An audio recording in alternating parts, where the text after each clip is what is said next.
Hello, fans, and welcome to This Day in Baseball, where we're going to bring you a full radio broadcast of today's game.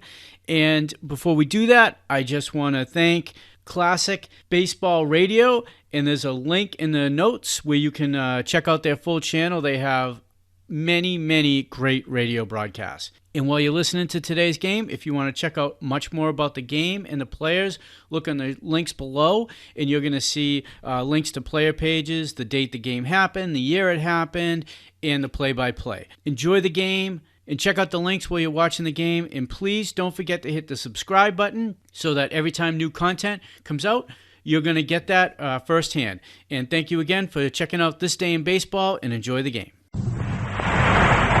Is ready to fly, and the operations director at Mission Control in Houston reports the worldwide tracking network is ready.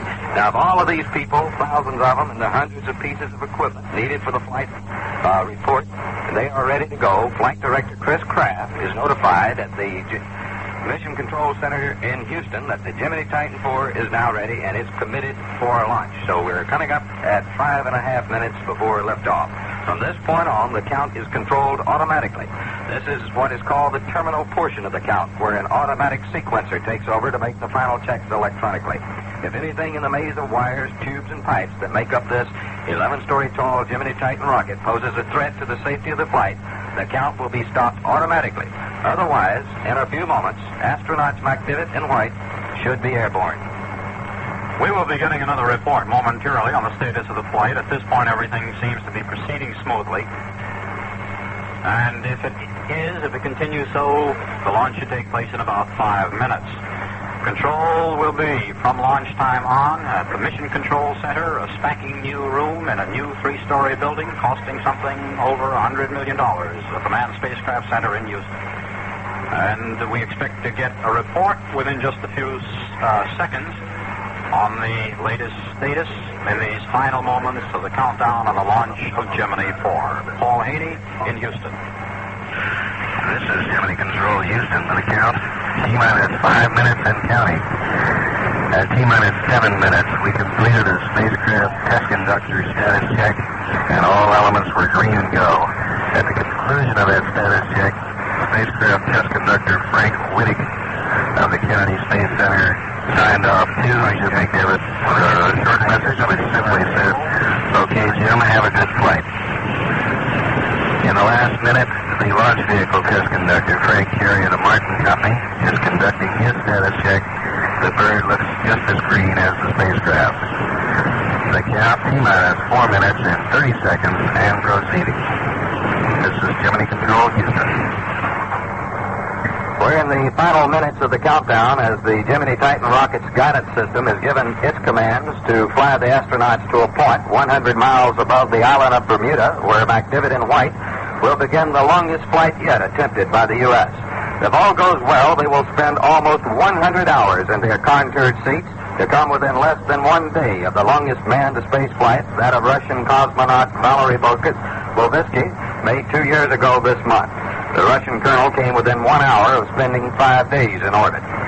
Medical men are calling this flight the most critical yet by the U.S. They will constantly monitor the pilots of Gemini 4 as they orbit the Earth. They are gravely concerned about man's ability to survive and sustain weightlessness. There's evidence that without the effect of gravity, man's heart and nerve systems and his bone structure will decay according to the length of time he spends in space. We're counting at T-minus 3 minutes now on the flight of Gemini Titan IV. This will be the beginning of the longest flight yet for the U.S., the longest yet attempted. If all goes well, it will triple the time. We're getting ready now for a report from the Mission Control Center here on Cape Kennedy. This is the one that will be monitoring the flight during the first few minutes, and we have Information Officer Jack King standing by to give us a last few status reports here on the situation on the pad. Now to Jack King at Mission Control. This is Gemini Launch Control at the Cape. We are now at 2 minutes and 41 seconds and counting.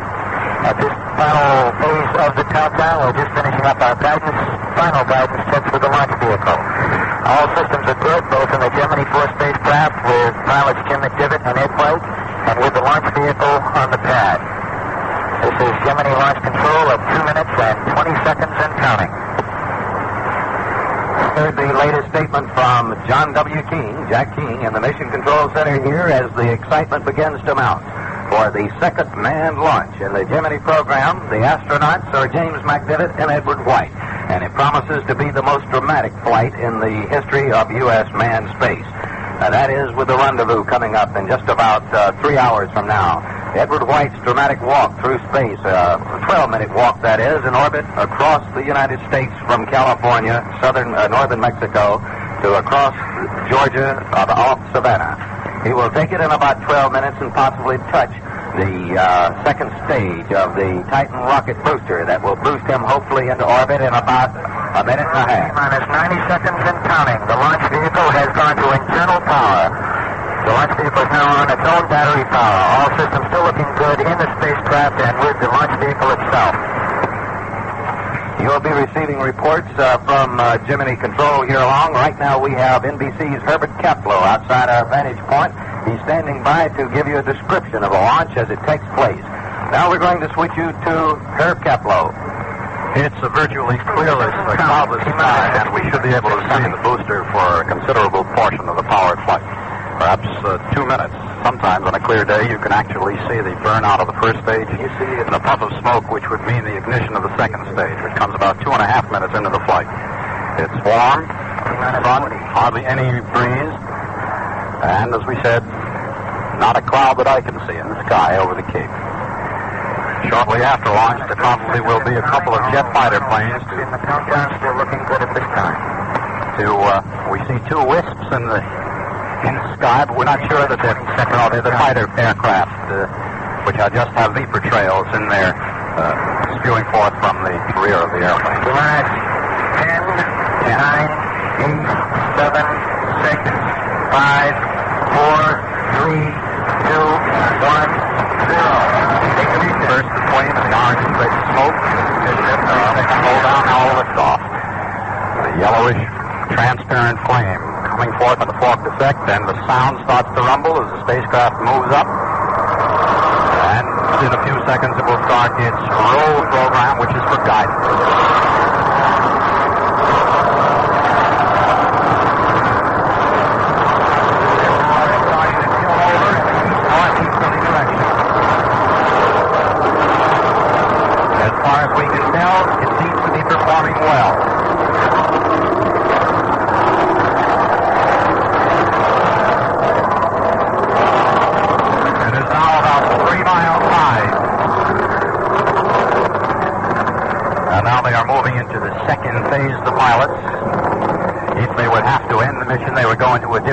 Than the one that carried them through the first 50 seconds. We can no longer see it, but we can hear the last sounds. As far as we can tell, everything is going well. The G-forces should be building up slowly, up perhaps to a maximum on the powered part of the flight. There is a puff of smoke which indicates the separation will take place in about a minute. And we see some of the fighter airplanes, 2 of them, that climb alongside the booster trying to make motion pictures. There's a second trail from one of the airplanes. Make motion pictures in the altitude area of 6 to 10 miles. The Gemini 4 spacecraft at 1 minute 40 seconds. This change in the abort mode, if necessary. Doesn't look like it's necessary at this point. We're having some transmission difficulty from the spacecraft. The transmissions are intermittent. 20 miles downrange. 20, probably now about 30 miles. Looks fine here. Clearly, this is 7 seconds into the flight, and everything looks fine here. In about 20 seconds, the first stage of the booster should burn out. Then the second stage engines would start, and that would be separated. On Mach 3, a little high. And the exhibit reports Gemini 4 is go for staging, which will occur in a very few seconds. Staging is the separation of the first and second stages of the booster. Pilot Ed White advised that he's received an update of data on the computer on board that spacecraft. Staging is go. We have staging, and it's been confirmed here on the ground. Separation on the second stage. Now about 50 miles high, 77 miles downrange from Cape Kennedy. And all we can see in the sky over Cape Kennedy at this point are the trails. Which control phase of power flight has gone into effect, and he is working very nicely. 3 minutes into the mission, 3 minutes. 70 miles altitude. And the trajectory plot is right on the line, is right. Both in lofting and all other elements, we're right on the money. How do you see him? First my advisor, Jimmy Dillett. Everything looks great, Jim. And Jim says his displays in the spacecraft look just as good as those here in the control center. Right. Flight solid, solid on all data. Right. You're listening to the description of the flight from Paul Haney and the capsule communicator. How do you search? Everything is Real good here, flight. Commander Director Chris Kraft going from console to console here, and from each one he gets a completely confident and assured report that everything looks good. We're 4 minutes into the mission. The spacecraft should be about 85 miles In a very, very calm voice, and it looks great up here. final status check. Kraft is advised to stand by for a final status check here before we go to the final minutes before cutoff. Go. Capcom would go. Kraft has told Grissom to give Jim McDivitt a go. It's been received, and McDivitt advises he also is go. Yes, sir.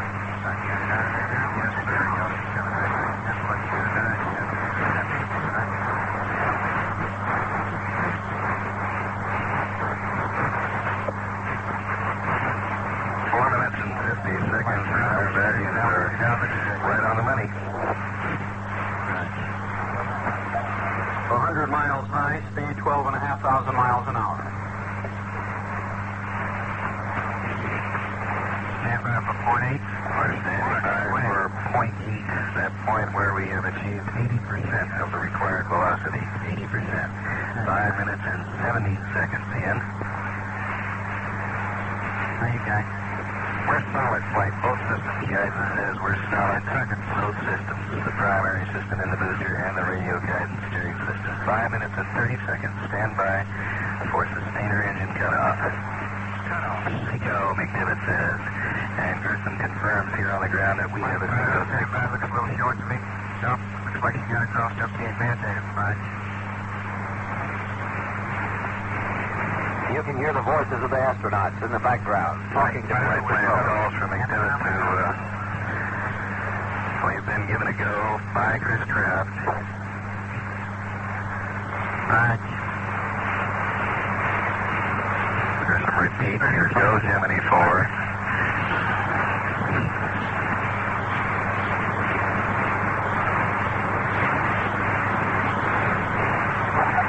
We've been informed President Johnson is watching on television at this time. From McDivitt. Go ahead. 5 seconds for burn. To find out when he separates from that second stage. Beginning to switch to UHF 2, Capcom. Everything right on the money. Chris Kraft, the mission director, has given McDivitt and White a go for their mission. They should be in orbit. 6 minutes and 50 seconds in. The 74 has been asked to switch to another channel to clear up some. Here we come. This is being relayed through the Bermuda tracking station to the Mission Control Center now.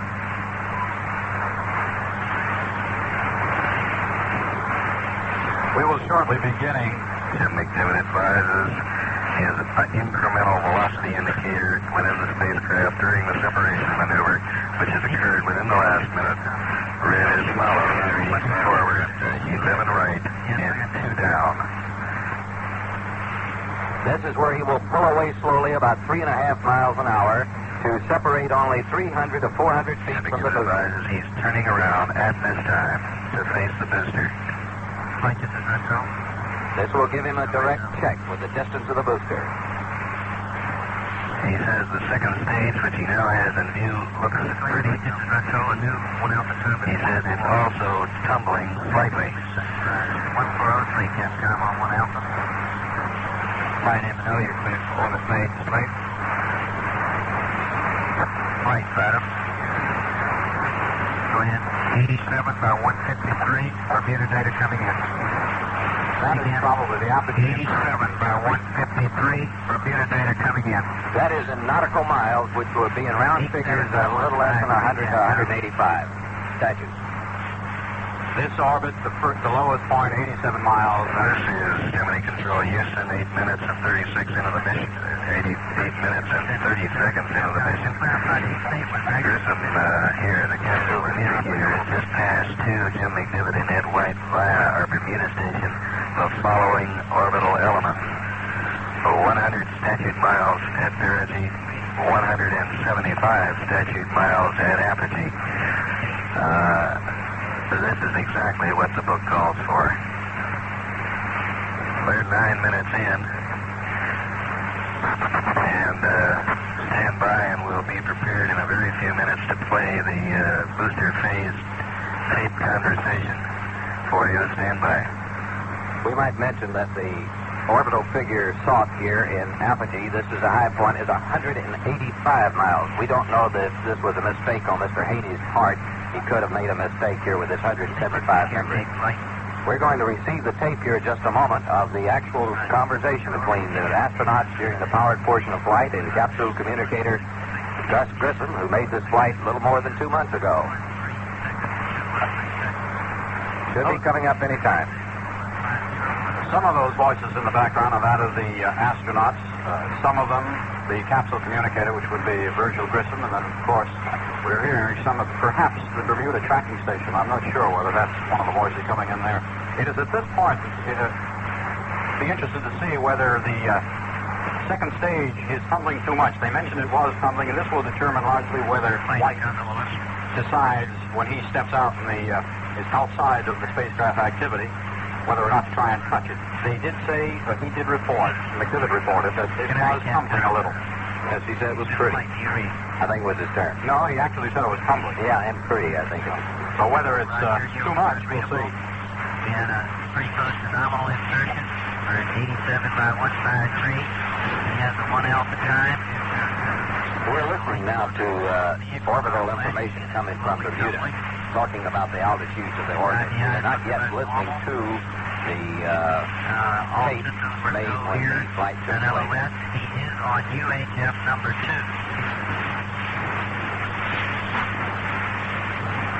Actually, the spacecraft is already out of communication contact of the Cape here. It's in communication contact with Bermuda, fast approaching the Canary Island tracking station. All of this information is relayed very rapidly to the Mission Control Center in Houston.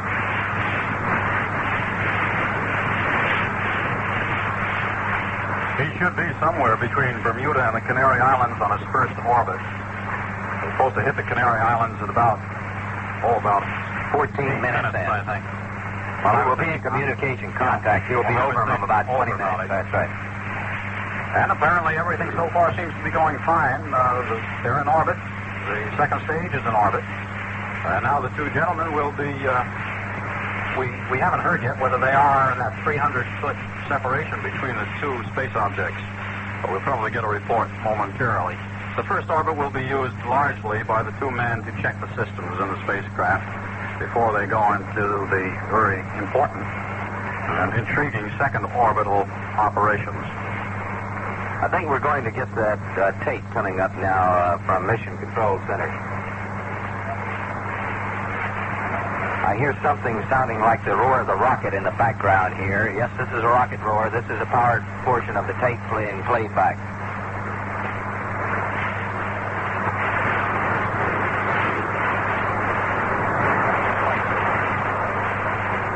We are now 13 minutes into the flight, somewhere between Bermuda and the Canary Islands.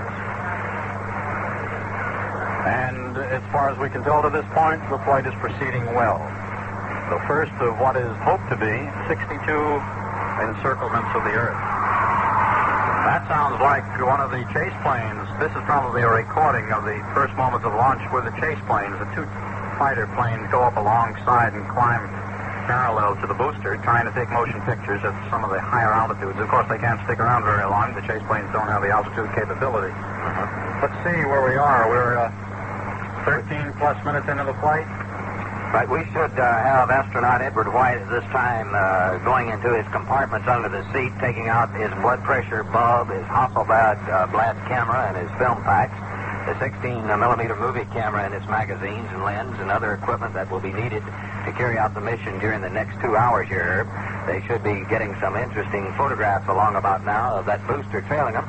Of course, we would like to know just how far behind that booster is. Well, that's the big question at this point, and whether they're able to, they will be able to get as close as they'd like. They have just now moved into communication contact with the Canary Island tracking station. This means the Gemini 4 spacecraft is more than 100 miles above the Atlantic. It's flying backwards. It's less than 5 minutes from shooting over the west coast of Africa. The Gemini 4 is in orbit with its back end forward so that the astronauts can keep a close eye on the Titan second stage. We understand from astronaut McNivet, the command pilot, that it is tumbling over and over, and hopefully it is tumbling less than one rotation every 36 seconds, or will be by the time we have our spacewalk by astronaut Ed White. They said, I believe, that the low point of the first orbit is 87 nautical miles and the high point 153. Mm-hmm. In order to figure out the statute miles, you multiply that by 1.15. Yeah. We want to have our own computer to do it. Yes. But it's certainly, if not right on, and extremely close to what the desired high and low points were for the first orbit. Of course, they do change orbits later on as they maneuver. They try to perform certain of the operations scheduled for the flight. I think that is pretty close to what they say nominal here. 87 nautical miles would be 100, and 153 would be plus 17 and a half, plus 4 would be 150, 17... Up around 170 miles. They're short. They're lower. They're 10 miles or so lower. Right at this moment, Command Pilot James McNivet should be giving his control systems a full checkout. And this is, of course, to see if he can yaw and roll and pitch the spacecraft in slow motion and everything. And he's feeding all this information to the Canary Islands tracking stations. He's now in communication control. During this first orbit, the astronauts will physically check every part of their spacecraft to make sure that it is in operating condition for the extravehicular activity. That is astronaut Ed White's walk in space, which should be coming up in less than 3 hours now. Actually, it would come up, he would step out into space. They left at 16 minutes after 11 Eastern Daylight Time. That would mean at 17 minutes after 2 Eastern Daylight Time. He should be starting his spacewalk. He will open the hatch about 10 minutes before this, which would be about 6 minutes after 2 Eastern Daylight Time, if everything goes as planned. The launch took place here 17 and a half minutes ago, and we are now approaching the west coast of Africa on this first orbit. And we're still waiting for the tapes. We're going to hear now, in just a few moments, we're going to get a report from Mission Control out in Houston, Texas. The voice you will hear is Information Affairs Officer Paul Haney out there. Possibly we'll know the position of the spacecraft and the Titan rocket second stage, what the situation is. Any moment now, we'll be hearing from Paul Haney at Mission Control. We have about 30 seconds to go, we understand, and we'll have that report. Meanwhile, the Gemini 4 spacecraft is now over the western coast of Africa. It has passed over the Canary Islands, approaching the continent. Now let's go out to... we're 18 minutes into the flight. We're coming up on this report from Mission Control in Houston. We're having some difficulty, it appears, receiving this report from Mission Control in Houston. And we're over the western coast of Africa with the flight.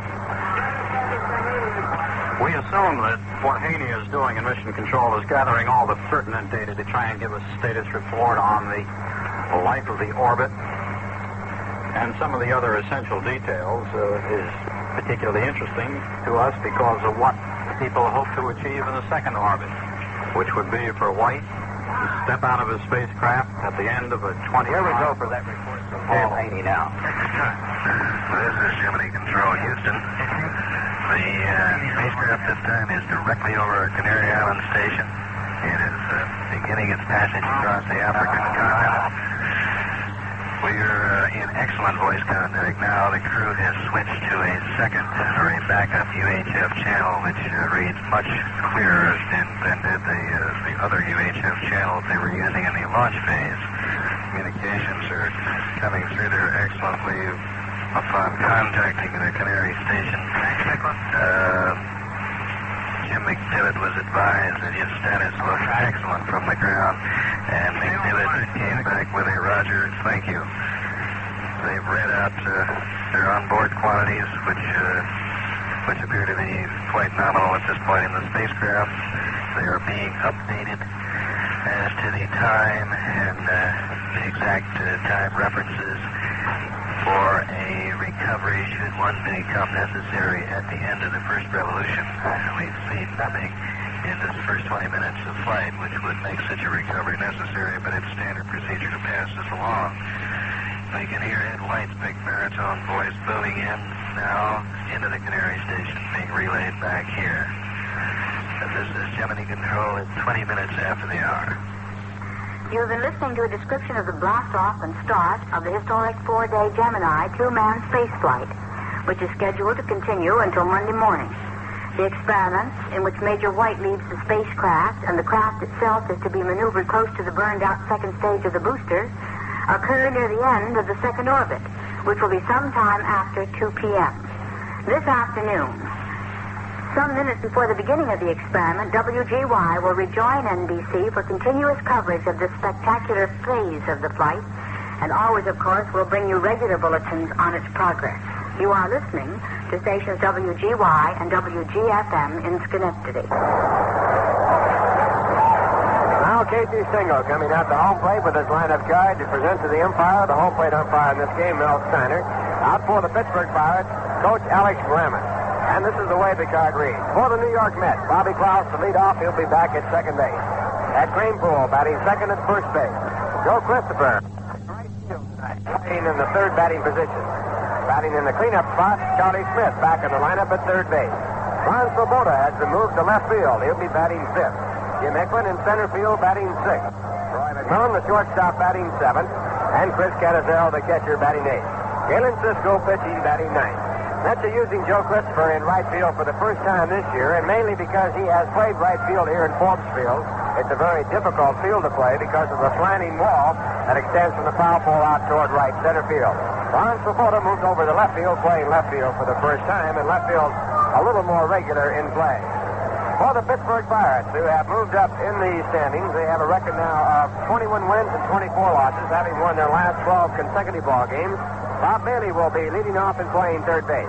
Bill Burton playing in center field, batting second. Roberto Clemente in right field, batting third.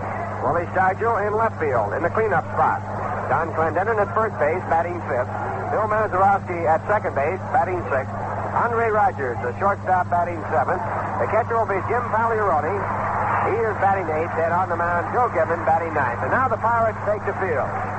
Still some twilight here in this area. Lights are not taking too much effect. And this ball game, the first of a 5-game series. Tomorrow night, the Mets will play against the Pirates, and the starting pitchers for that ball game will be Jack Fisher against Bob Friend. And now, ladies and gentlemen, our national anthem.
as the former Pirate, now first baseman for the Phillies, was to have been honored. However, that was washed away, and the New York Mets are in town now for a single game tonight, one tomorrow night, Saturday afternoon, and a doubleheader on Sunday. Bobby Klaus is up to lead off. He's hitting .213. He has 1 home run and 7 runs batted in. Joe Gibbon with a record of no wins and 4 losses. Dips into the motion, and here's the first pitch of the ball game. Swung on and pops up down towards first across the line in foul territory. Clendenon is there, and Clendenon makes the catch. So Klaus has fouled out the first on the first pitch of the game. There is 1 away, and Ed Cranepool is coming up against the left-hander. Cranepool tonight is batting second in the lineup. He's hitting .340. He has 4 homers and 26 runs batted in. Cranepool is the leading Met batter among the regulars at .340, and Don Clendenon, the Pirate first baseman, is the leading batter among the Pirate regulars, also hitting .340. Here's the pitch, and it's high for a ball.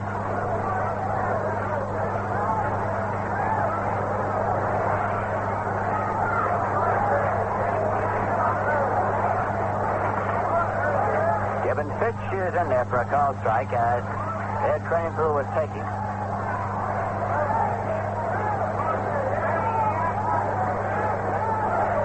Gibbon looks for a sign from Pagliarone.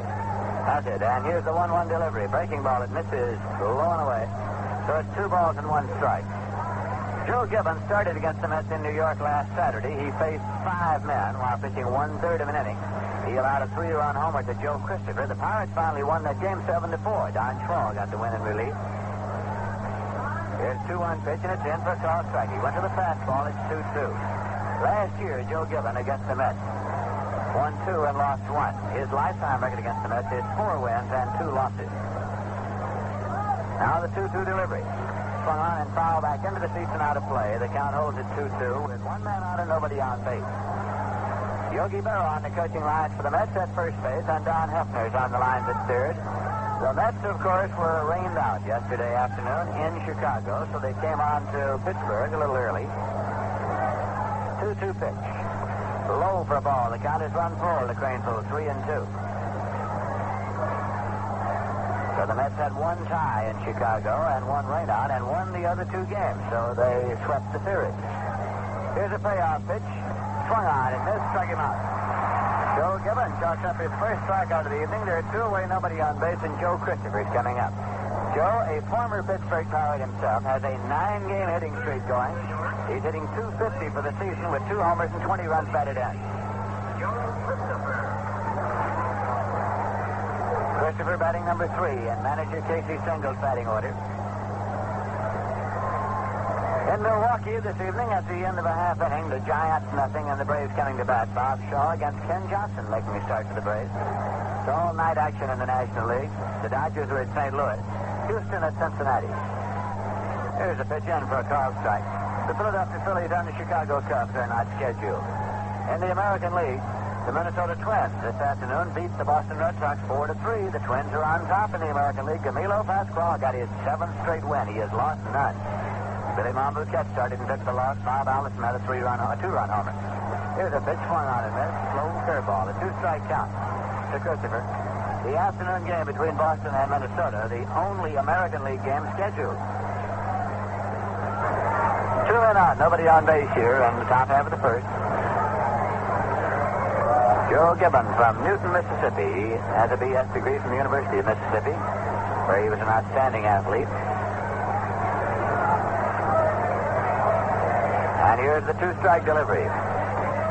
Low for a ball. It's 1-2. The umpire behind the plate is Mel Steiner. Al Varlick is at first. Augie Donatelli is at second, and Sam Landis is around at third. The 1-2 pitch. In there for a call, strike 3, as he caught Christopher looking for his 2nd strikeout of the inning. No runs, no hits, no errors, none left. Score at the end of a half inning is the Mets nothing, and the Pirates coming to bat. It's hard to imagine New York City without every kind of jazz, from Dixieland to progressive. Fortunately, you don't have to. Listen.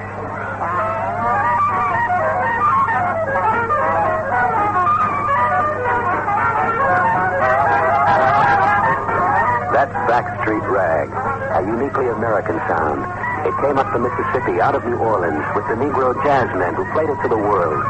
But they didn't stop with Dixieland and the blues.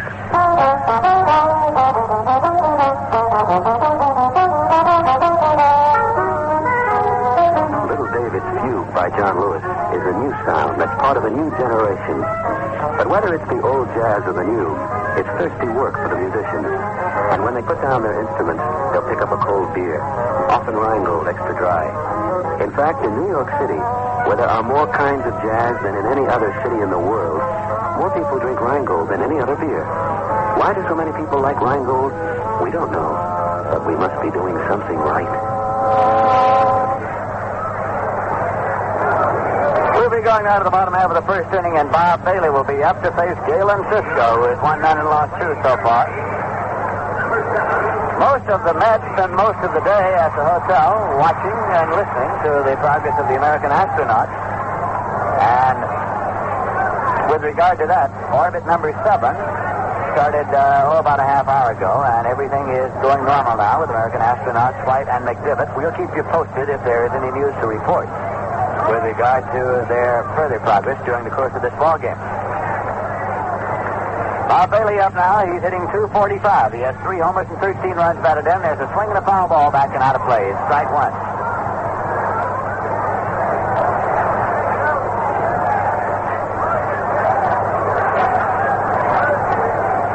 Cisco is making his 4th start of the season. He has pitched twice in relief against the Pirates for a total of 2 innings, in which he allowed 4 hits and 3 runs. Here's a pitch, and it's high for a ball. Last season, Cisco was 0-1 against the Pirates. His lifetime record against them is 0-4.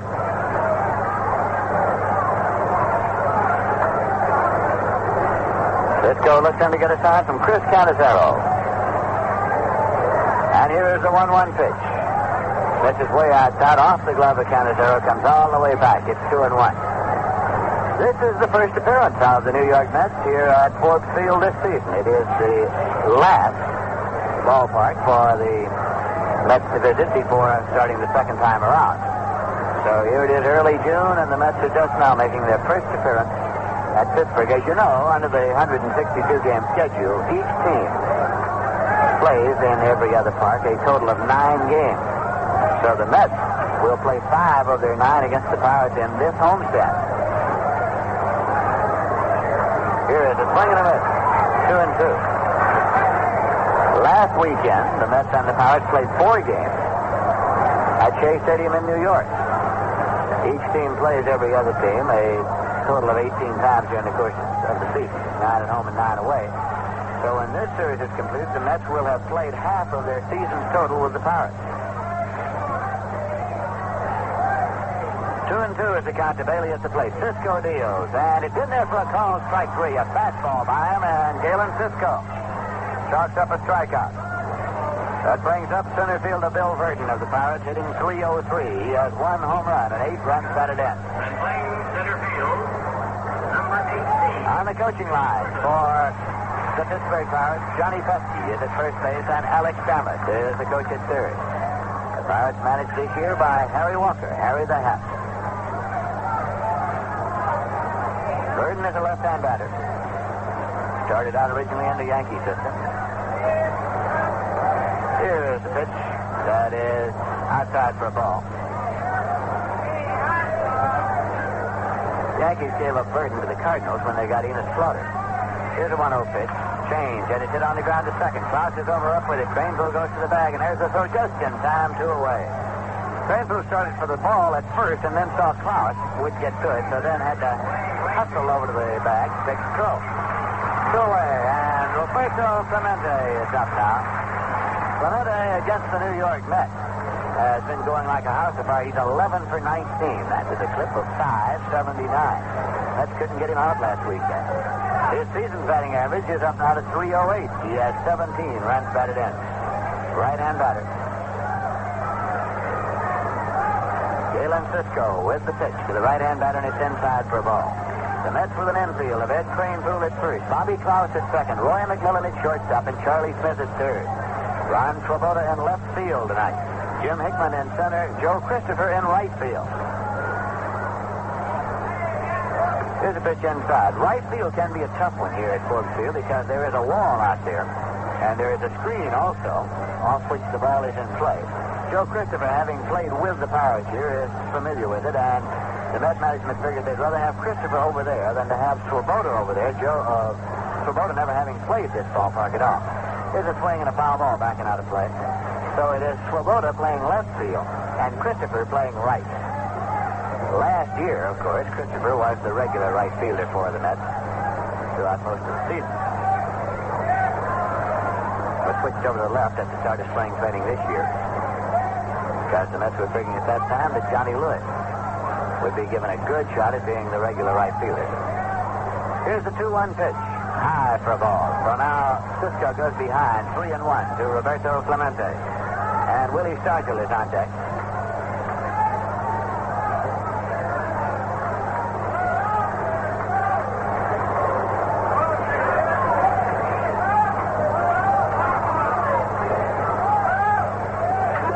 Cisco with the 3-1 delivery. And it's low. He walks Clemente.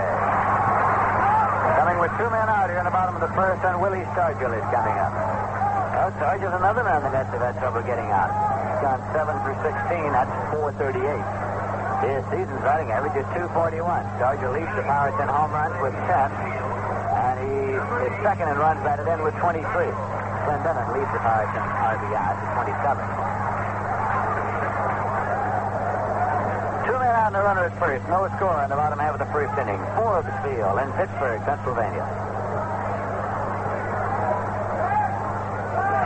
Clemente leads at first base. Cisco's pitch is low and away for a ball. Clendenin is kneeling in the on-deck circle.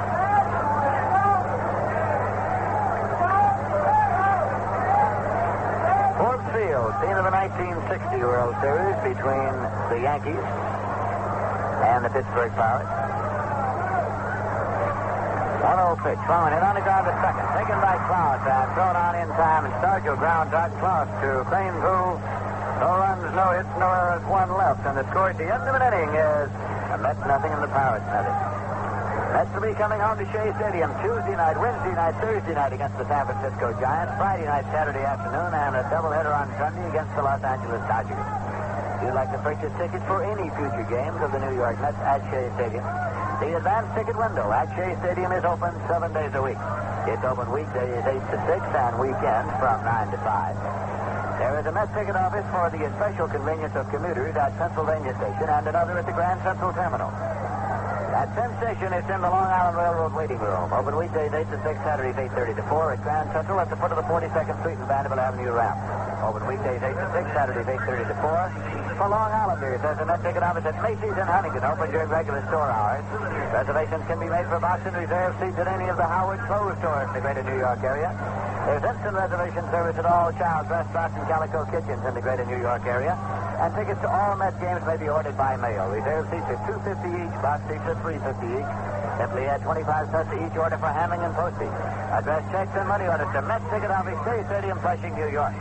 We pause now for station identification. This is the New York Mets Baseball Network.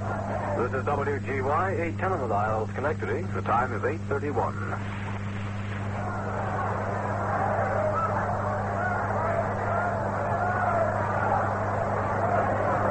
This is Lindsey Nelson with Ralph Kiner and Bob Murphy at Forbes Field in Pittsburgh, Pennsylvania, and Charlie Smith is up for the Mets. Joe Gibbon deals a pitch.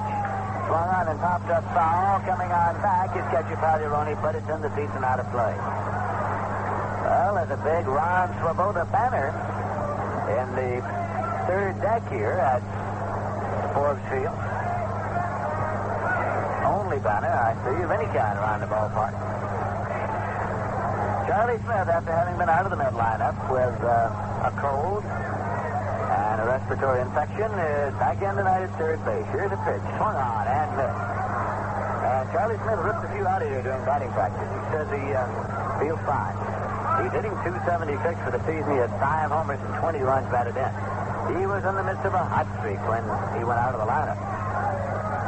The 2-strike deliveries. And it's a little tight to Charlie. It's 1-2. Swoboda is waiting in the on-deck circle. Ron, of course, was out of the lineup during the Chicago series, but he's back in tonight. He just pulled out for a day or two so to get himself reorganized. Here's the 1-2 pitch. Swung on and missed for strike 3. Actually, he tipped it a little bit back into the glove of Pagliarone, says umpire Steiner. 1 away, and now Ron Swoboda, who has 11 home runs and 28 runs batted in, is hitting .273.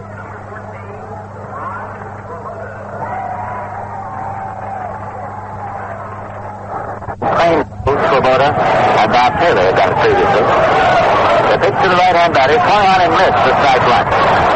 Hickman drove in 4 runs in each of the Mets wins in Chicago.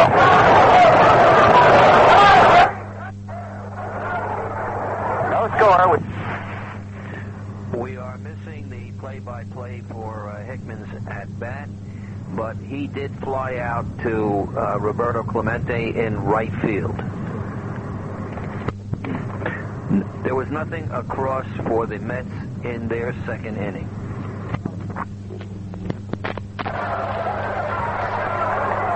We're going now to the bottom half of the second inning, and first baseman Don Clendenin is up to lead off for the Pirates.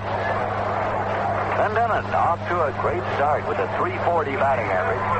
He has 3 homers and 27 runs batted in.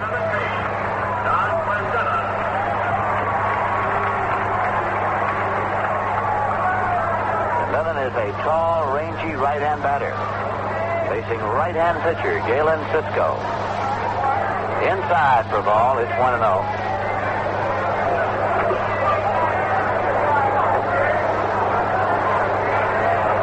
John Galbraith, the owner of the Pittsburgh Pirates, is here tonight.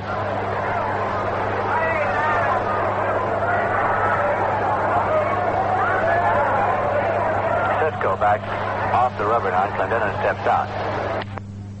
Cisco was the captain of the 1958 Ohio State football team. Mr. John Galbraith was one of his big backers, of course. Here's a swing and a ground ball to third, taken by Charlie Smith, and he throws on in time, so there's one away. John Galbraith is one of the big supporters of the Ohio State football team. And Cisco was linebacker and captain of that 58 team. Here's Bill Mazeroski coming up. Maz is hitting .316 with 2 homers and 12 runs batted in. Well, you wonder where you find baseball players. Sometimes you just find them. He was signed, Maz was, right out of a tryout camp. Here's a pitch low for a ball.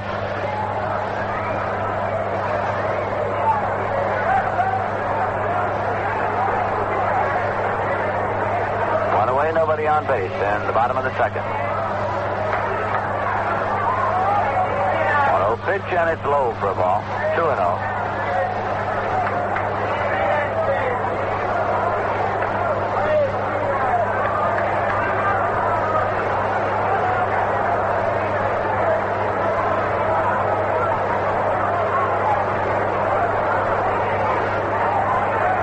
Still sort of in twilight time here in Pittsburgh. Here's a pitch low for a ball. As there is a mixture now of daylight and artificial light. Cisco's gone behind 3 balls and no strikes to Mazeroski. Cisco has struck out 1 and walked 1 so far.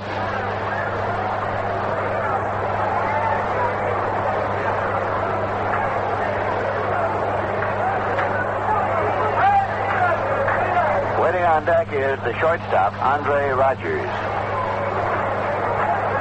3-0 pitch, and it's in for a called strike. It's 3-1.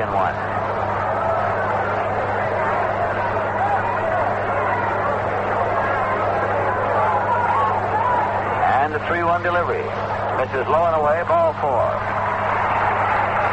Second walk issued by Cisco puts Maz on at first with 1 man out, and Andre Rogers coming up. The shortstop is hitting .340. 1 homer and 10 runs batted in. Number 30, Andy Rogers. For the past 3 seasons, Rogers was the regular shortstop of the Chicago Cubs. Came to the Pirates in exchange for shortstop Bobby Pena, who now is the regular shortstop for the Cubs. And there was some cash in the deal as well. Here's a pitch, and it's in for a called strike, and a throw down to first, not in time. Rogers originally was the property of the Giants. He was signed when a visiting high school principal happened to see him playing softball in Nassau. Here's a pitch, and it's swung on and fouled back. 2-strike count.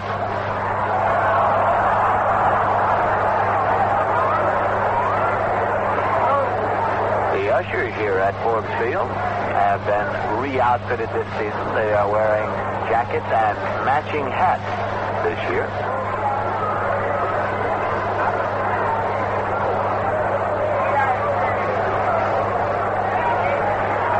This is a two-strike delivery to Rogers, and it's a little tight.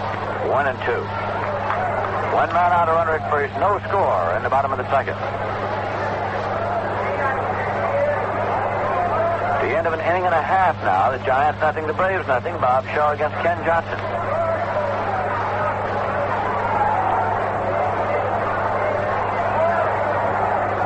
Cisco looks for a sign. Mazurowski leads at first. Cisco steps off and does not throw.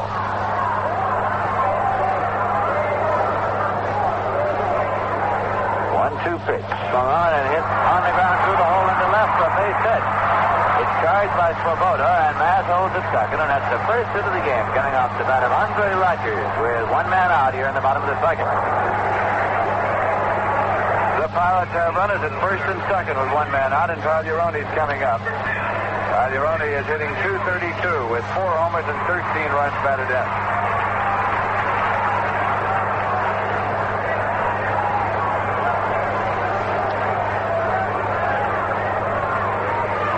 As we promised, we'll try to keep you posted on the progress of the American astronauts, White and McDivitt,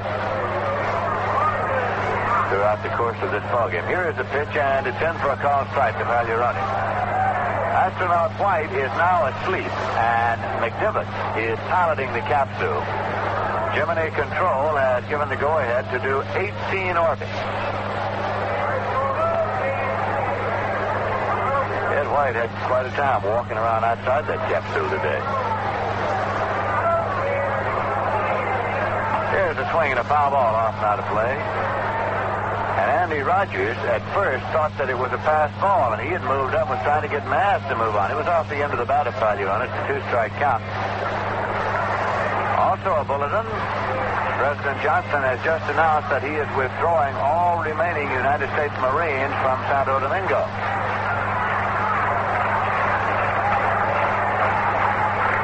One man out, runners first, second, no score. 2-strike count to Pagliarone with pitcher Joe Gibbon on deck. And here's a pitch just missed inside. 1-2. There is action down in the Met bullpen now. Tom Parsons, the long man in the bullpen, in more ways than one. He's up and throwing. He was formerly the property of the Pittsburgh Pirates. Here's the 1-2 pitch. Floats high, and it's 2-2. Pagliarone last year was out-hit on the Pirate Ball Club only by Roberto Clemente. Pagliarone had a season's batting average last year of .295.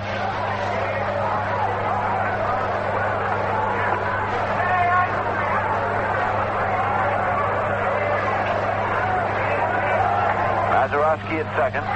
Rogers at first. Cisco off the stretch. And he steps off the rubber. Pagliarone steps out of the batter's box.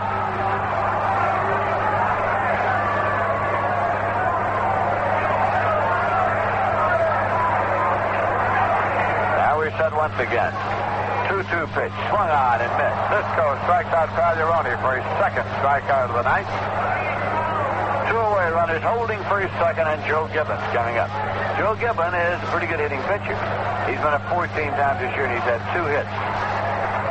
But he's a fine all-around athlete. Started his baseball career as a first baseman.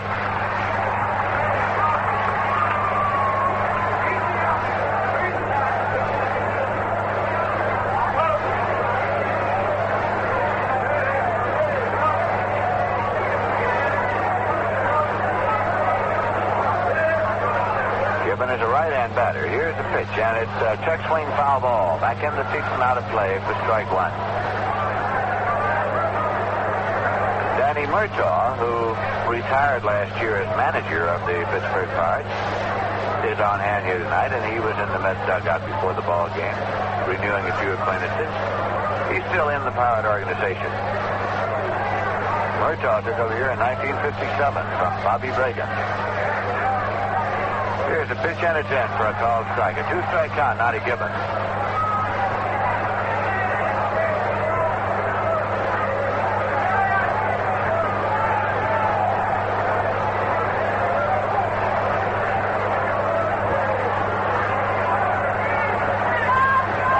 Phillies lead first, second. Here's the pitch. Breaking ball swung on and missed and dropped by Canizero. He picks it up and tags given. The side is retired. No runs, one hit, one walk, no errors, two left. The score at the end of two is the Pirates nothing and the Mets nothing. Well, here's a date you want to make a note of. Saturday afternoon, July 24th, because that'll be the date of the annual Old Timers Day at Shea Stadium. Top stars of the old New York Giants and Brooklyn Dodgers will be assembled from all over the country to appear once again before the local fans. We'll be telling you who they are throughout the next few weeks as their acceptances come in. The Mets will play host to the Philadelphia Phillies that day. And that game will take place right after all the colorful and nostalgic ceremonies that make Old Timers Day one of the most popular events of the year. The date again, Saturday, July 24th. So make your plans to attend right now. By the way, that will also be Ladies' Day. We're going to the third inning, no score in the ball game, and if anybody should be familiar with these surroundings, it's a fellow named Ralph Kiner, because during his fabulous career in the National League, there were 7 seasons when he was in a Pirate uniform that nobody in the National League hit more home runs than Ralph Kiner, and here he is.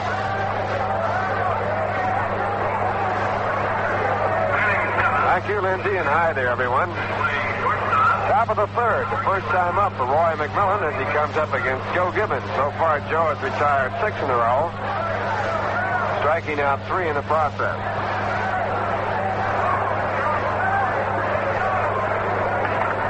Roy, a right-hand batter, and the first pitch by the left-hand pitcher has taken a fastball in for a strike. McMillan batting at .256, 1 home run and 14 runs batted in. He'll be followed by Chris Canizero and Galen Cisco here in the top of the third. No score in the game.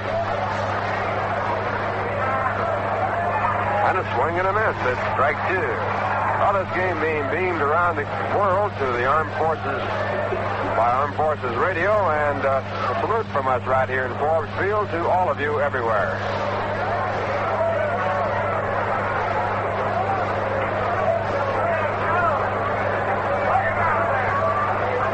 Strike delivery is way inside a slider, and Roy has to pull away the count now at 1 ball and 2 strikes.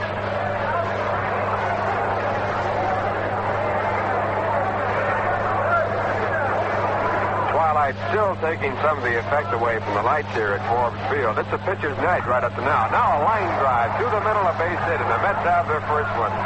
Ball picked up by Bill Burden in center field.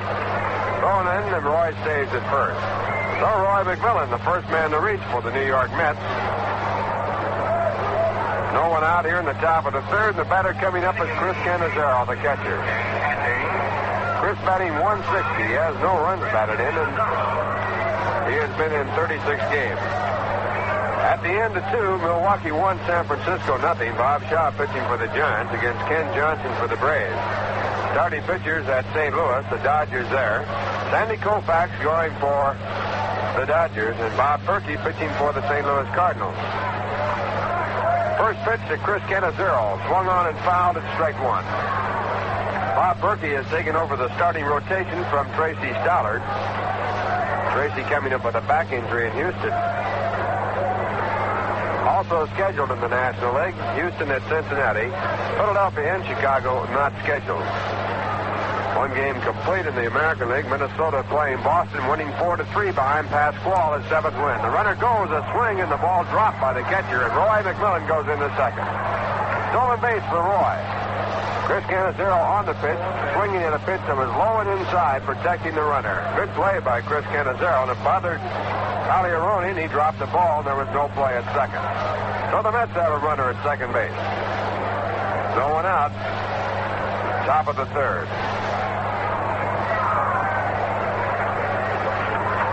And the 2-strike pitch back to the plate is off of the glove, and it actually hit Canizero. McMillan was off to third. He'll have to go back to second, and Chris, who was brushed by the pitches, on at first. So the Mets, for the first time, have runners at first and second.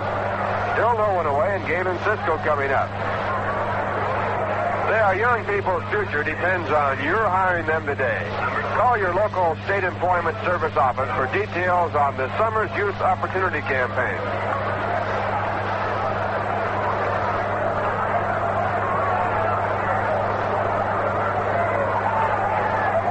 Cisco, the batter. Galen has been up one time and had 4 hits. Correction, has been up 4 times and had 1 hit. Now the Pirates looking for a bunt, and he swings away and fouls the ball down the right field side by Don Clendenin, who it didn't close. Both Clendenin and Bob Bailey charging in, and Galen Cisco not bunting with the defense so tight. 1 strike count.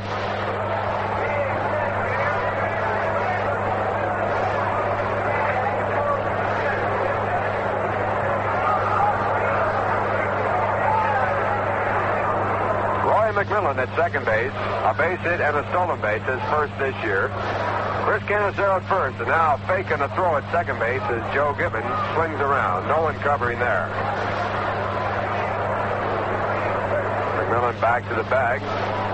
Don Clendenin already in about 60 feet away from Galen Cisco. He's just completely ignoring the runner at first base.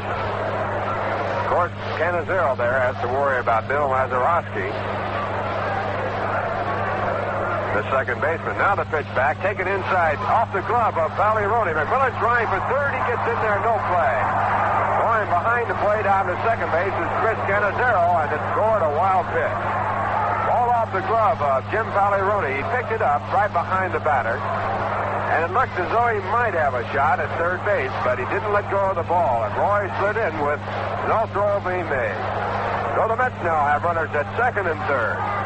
No one away in the top of the third. No score in the game.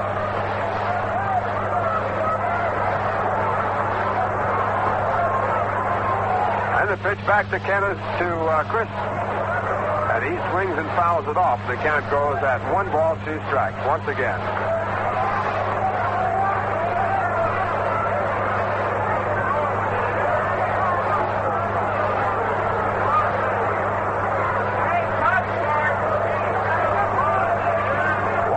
On Galen Cisco, the windup, and the pitch back to the right-hand batter. A foul ball again, this time down the right side into the stands, and the count holds at 1-2.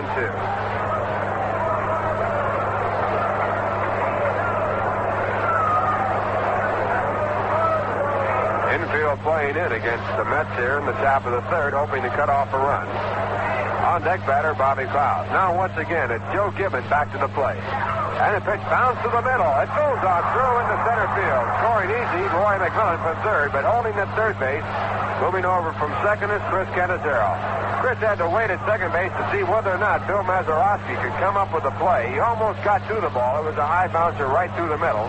But it went on through, and then Canizero moved over to third. So the Mets have taken the early lead here by scoring a run in the top of the third. Still no one away. Galen Cisco on at first base with his second hit this year. He's been up 5 times. And the batter coming up is Bobby Cloud.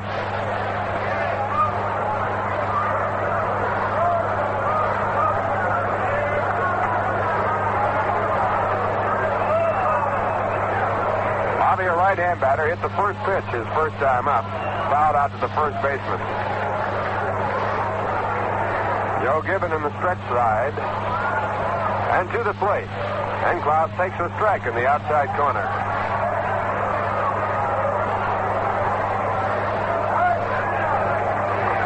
Strike count on Bobby Cloud. Bobby batting at .213.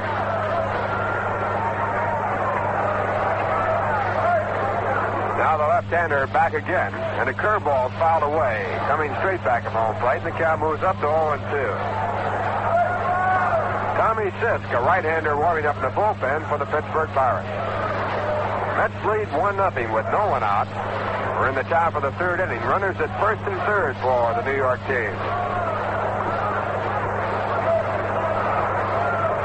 2-strike count on Bobby Cloud. Infield back looking for the double play with the exception of the third baseman Bob Bailey. And the pitch back is low and away. 1 ball and 2 strikes. Don Clendenin at first base holding against the runner there. Lights are starting to take much better effect now here at Forbes Field. Twilight sort of disappearing. 1-2 pitch, bounced slowly foul down the third base side, taken by Don Hefner. He looks at it and tosses it out to the mound. Count stays at 1-2 on Cloud. First 45 minutes of this game certainly a difficult time for the hitters to see, as the twilight had more effect than the field lights here at Forbes Field. Now 1 ball and 2 strikes. Joe Gibbon back to the plate, and the pitch taken inside, a fastball. Count evens at 2-2.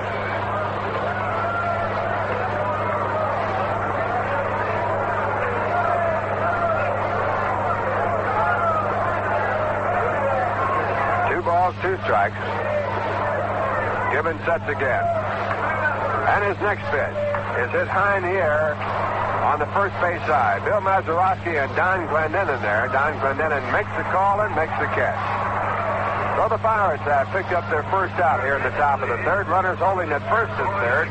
And it brings up left-hand hitting Eddie Kranepool.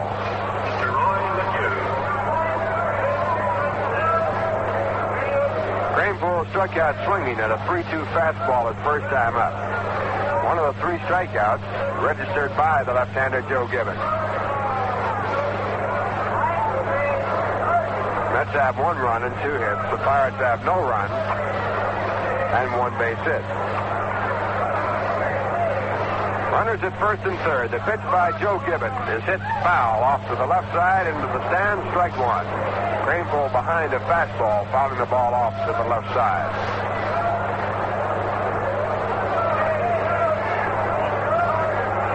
One strike count with 1 away in the top of the third. The Mets in front 1-0. And Gibbon back to Kranepool, and the ball is fouled again to the left side. This time a curveball fouled off the end of the bat. So Joe Gibbon out in front 0-2. Giants scored a run in the top of the third against Milwaukee. The score now tied at 1-1, with the Braves coming up in the bottom half of the third against Bob Shaw. Ken Johnson pitching for the Braves. Now the 2-strike pitch. Curveball hit deep to center field. This will score a run. Tagged up at third is Canizero. Holding halfway at first base as the run scores across the plate. The Mets take the lead 2-0. Galen Cisco. So a fly ball, a sacrifice fly for Eddie Kranepool, his 27th run batted in this year. He leads the club in that department, with the exception of Ron Svoboda, who has 28. And the batter coming up is Joe Christopher. Joe, a right-hand batter, was called out and strikes his first time up.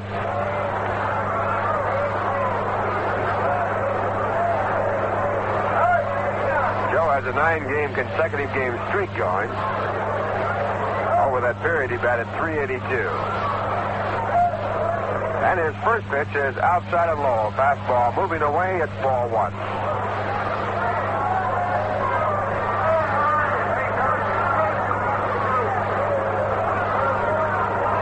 Mets lead 2-0 with 2 outs on top of the third.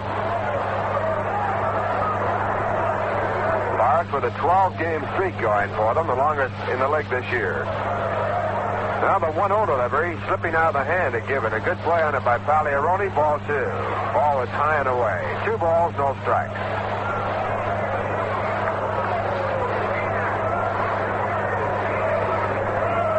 Roy McMillan got it going with a single through the middle of the first hit for the Mets in the third. Chris Canizero was hit by a pitch ball. McMillan had stolen second, so that put runners at first and second. A long fly ball to right. Galen Cisco singled in a run, and a fly ball by Kranepool got the other. Now Roberto Clemente makes the catch to retire the side. 2 runs in the inning for the Mets on 2 hits, no errors, and 1 man left on. And the score at the end of 2.5, the Mets 2, the Pirates nothing. You know, there's a lot more to beer drinking than meets the eye, and you'd be surprised at what strong feelings people have about what they drink their beer out of. Some people like to drink beer from a can, and some from a bottle. And there are those who wouldn't drink it anyway, but from a glass. We think a lot of Rheingold drinkers are going to be happy with our new Chug-a-Mug.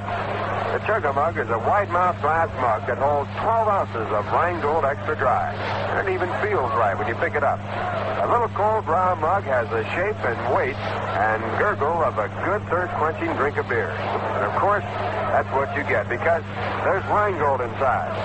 You don't need an opener either. You just pull the tab and the top comes off with a hiss that sounds like the good Rheingold flavor. Look for the special Chug-a-Mug displays in your area. Drink the beer that's #1 in New York City. And Drink it from our little drink-shaped Rheingold chug-a-mug. We think you'll agree that we must be doing something right. Right now, we pause for station identification. This is the New York Mets Baseball Network. 810 on the dial, WGY, Schenectady.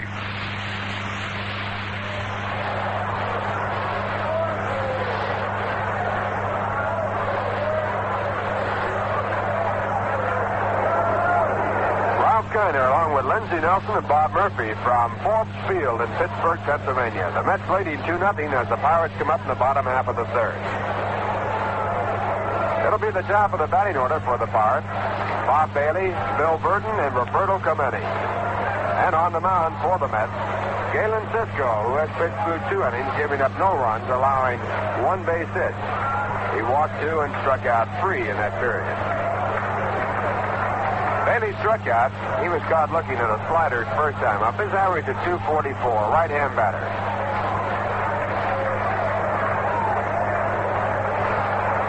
Bailey playing at third base, wearing number 7. And Cisco with his first pitch, a curveball low, it's ball 1.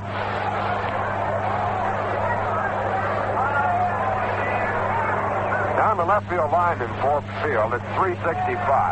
Right field line, 300 feet. The area there guarded by a high fence. Pitch back is low, and it's ball 2. Just a shade to the right of center field, 436. Just a shade to the left in center field, over 450 feet. Left center, 406 feet, and right center, 375. So this is a big ballpark. Totally the biggest park in the National League. Pitch back to the plate is in for a called strike. 2 balls, 1 strike. Out in the center field area, a beautiful background of trees and vines. Back of that, a green hill, so it's a good hitter's background. Now Cisco misses low again, and the count goes to 3 balls and 1 strike. Ballpark located in a very pleasant area.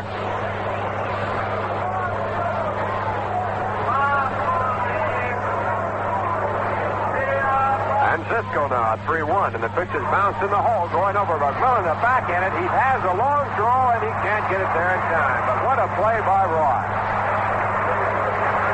Great backhand stop by McMillan. He got something on it, made an accurate throw, but Bailey beat it out by about a step. So the Pirates have a runner at first base in the bottom half of the third with no one out. Their second base hit off Galen Cisco. The batter will be Bill Burton, left-hand hitting center fielder.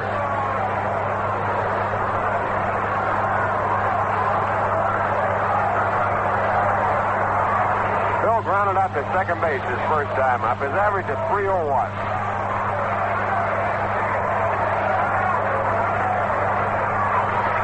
Cisco now in the set position. A look at first base. The pitch to the plate is swung on and missed. Fastball. He was late on it. Strike 1.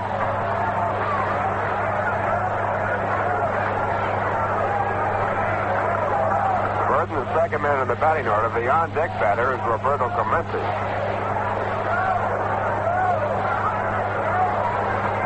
Mets lead 2-0. And the pitch back to the plate is inside. A throw to first base, and Bailey dives back in safely. Close play and a good tag on the play by Ed Craneville after a good throw by Chris Canizero. 1 ball, 1 strike count. No one out, bottom half of the third.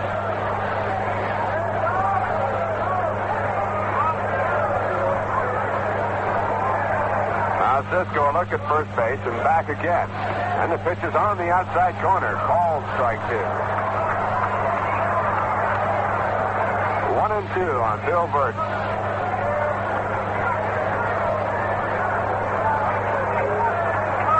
Cisco looking for his first win this year. Both pitchers have not registered a victory.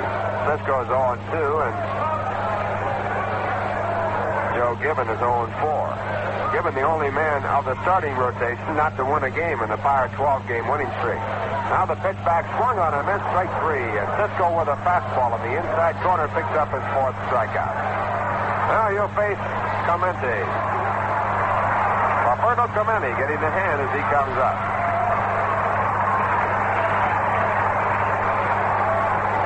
He walked in the 3-1 pitch his first time up. He's batting the 308.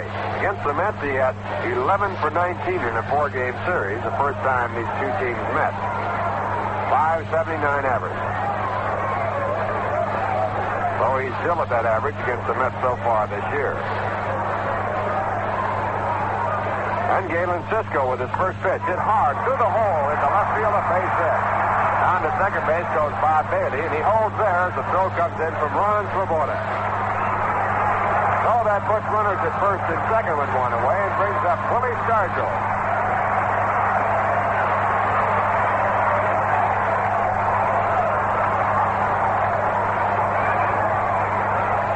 Third hit for the Pirates. And Stargell, the big home run man for the Pirates, coming up. He has 10 home runs and 23 runs batted in. He's batting at .239. First time up, he grounded out hard to second base.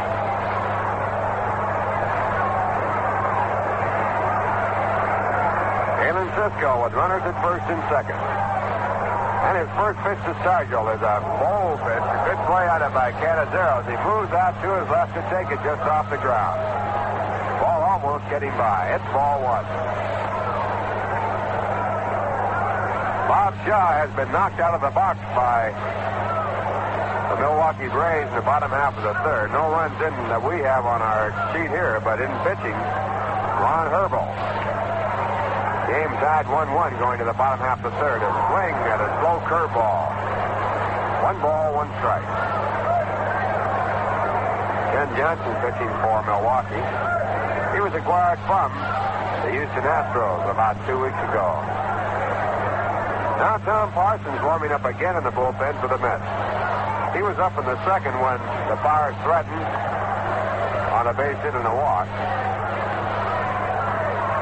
But Cisco worked out of the jam. A change curve bounce in the dirt. It gets away, goes over to the Pirate dugout, and the runners move up. Bob Bailey going to third base, and Roberto Clemente on down to second on the wild pitch. So the tying run at second base now, and Galen Cisco in a bit of a jam.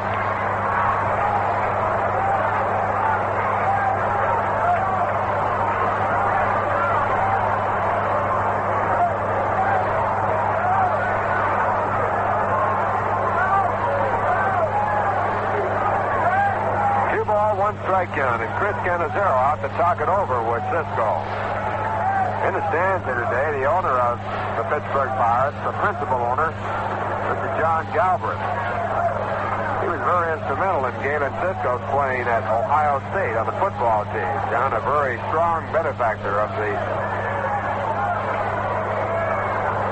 Ohio State University. Galbraith makes his home in Columbus, Ohio, and of course has businesses here in New York and many other places. He brought into the Pirates in 1947 along with Frank McKinney of Indianapolis, buying the ball club from William Benswanger, who had the ball club for many years here in Pittsburgh. He in turn had the ball club from Willie Dreyfus. Now the pitch as Stargell takes outside, misses, and it's ball 3. 3 balls, 1 strike. And Galen Cisco a pitch away from having the bases loaded.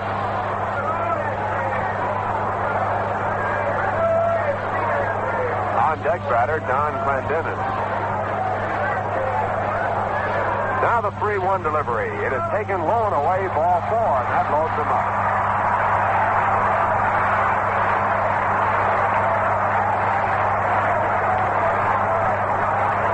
By Galen Cisco. Base is now loaded, and Don Clendenin's the batter. Don grounded out to third his first time up. Bob Bailey at third base. Clemente at second base. Stargell at first. Clendenin batting at .337 with 3 home runs and 27 runs batted in. Mets leading by a score of 2-0, but the Pirates threatening. And the pitch. It is hit off the handle. A broken bat. Little fly ball back to the shortstop, Roy McMillan. He backs up on the grass, takes it, and makes the play. So Cisco picks up his second out now. Runners holding all the way around. And Cisco will take on Bill Mazeroski.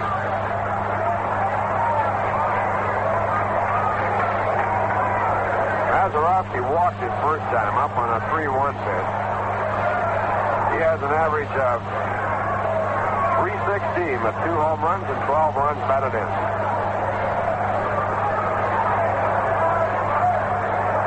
The Mets lead of 2-0. In jeopardy here with runners at first, second, and third. 2 men away, bottom half of the third. And Galen Cisco working hard on the mound. He has the sign. His windup and pitch. High pitch, almost getting away as Canizero one-hands it over the top of the head of Bill Mazeroski. It was a high curveball slipping out and almost going on back to the screen. 1 ball, no strike.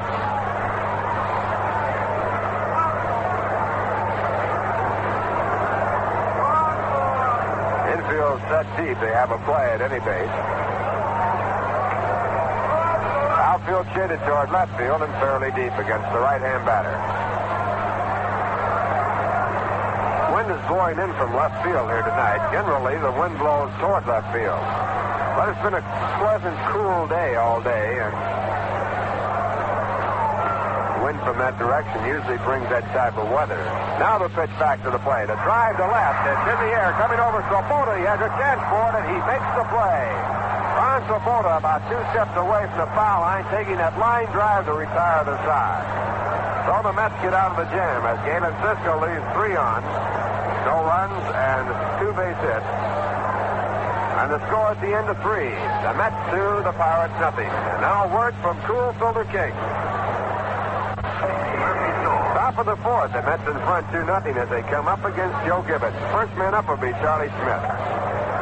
Charlie batting for the second time. He struck out at a curveball his first time up. Right-hand batter and Joe Gibbons, a left-hander with his first pitch. It's fouled off and out of play. Strike 1.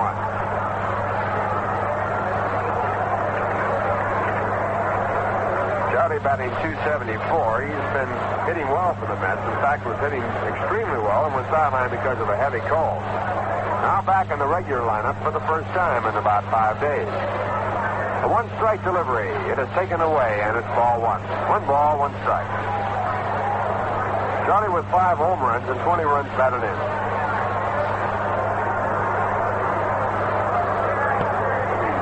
Mets score 2 runs in the third to take the lead. They hold it at 2-0. Pitch back to Charlie, hit hard in the hole. It's in the left field, a base hit.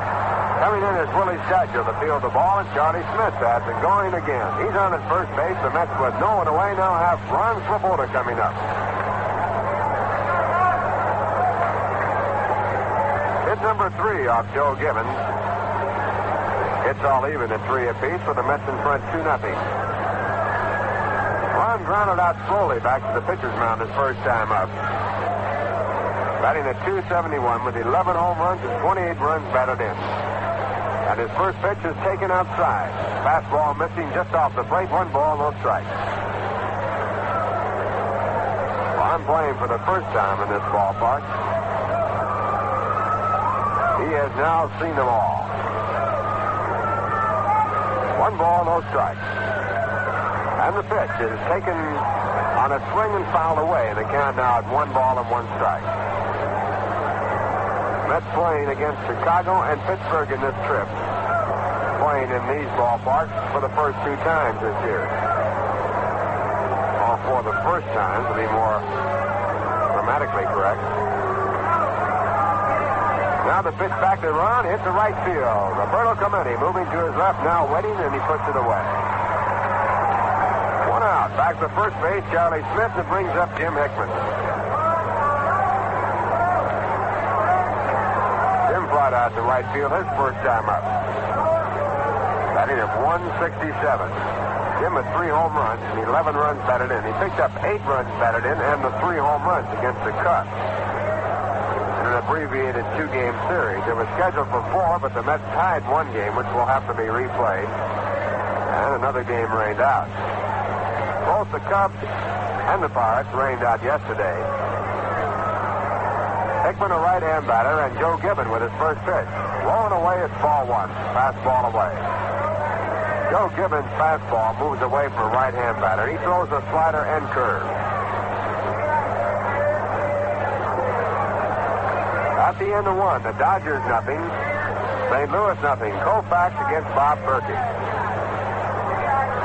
Pitch back to Jim on the inside corner. Breaking pitch, 1 ball, 1 strike. Houston out in the top of the first with no runs. Reds coming up. Not about going for the Astros, and Gary Arrigo pitching for Cincinnati. Philadelphia and Chicago not scheduled. So they'll have 2 days off in a row. 1-1 pitch. A check in the swing, but it's in there for strike 2. Pitch in the inside corner, and the count now at 1 ball and 2 strikes.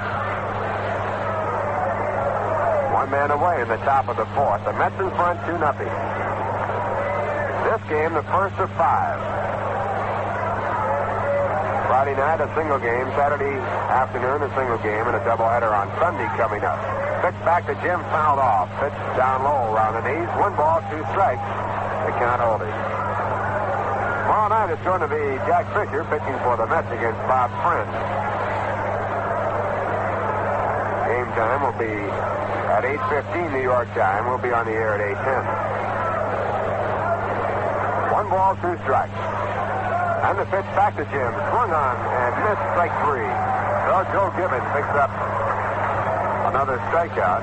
That is his 4th in the ball game. He now has 2 away in the top of the 4th. The batter, Roy McMillan, now stepping in. Roy started the Mets rally in the 3rd when they scored 2 runs when he got the first hit of the game for the Mets when he singled to center field.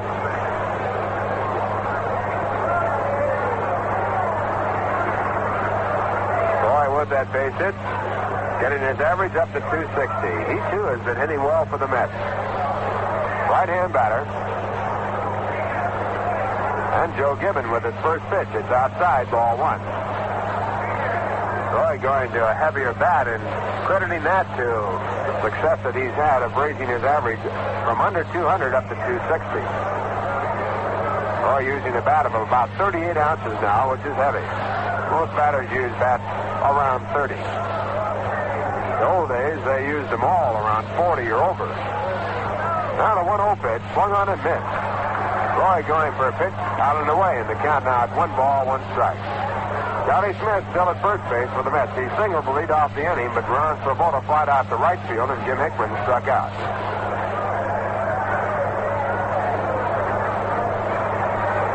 One ball, 1 strike on Roy McMillan.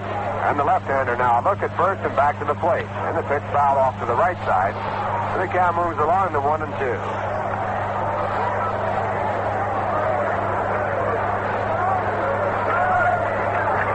Only 1 game scheduled in the American League. Minnesota won that to increase their lead to 1.5 games. Defeating Boston 4-3 as Pasquale picked up his 7th win.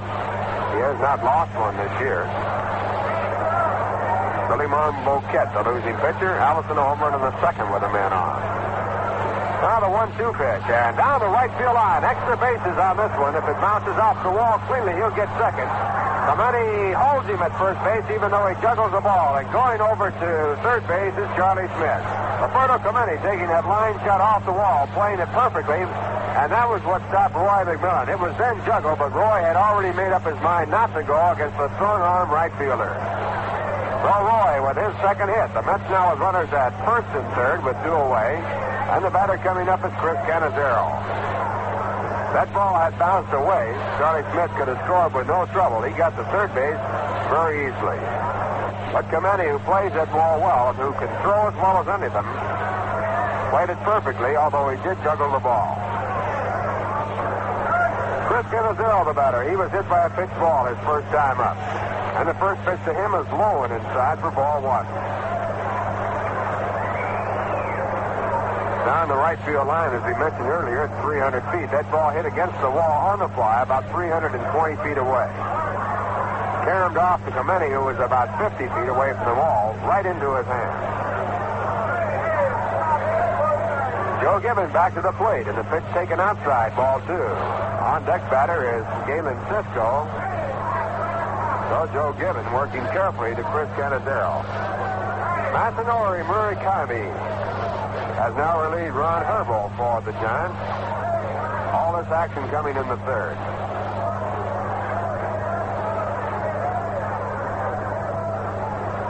The 2-0 pitch to Cannizzaro. Low for ball 3. And Joe Gibbon now at 3-0 with runners at first and third.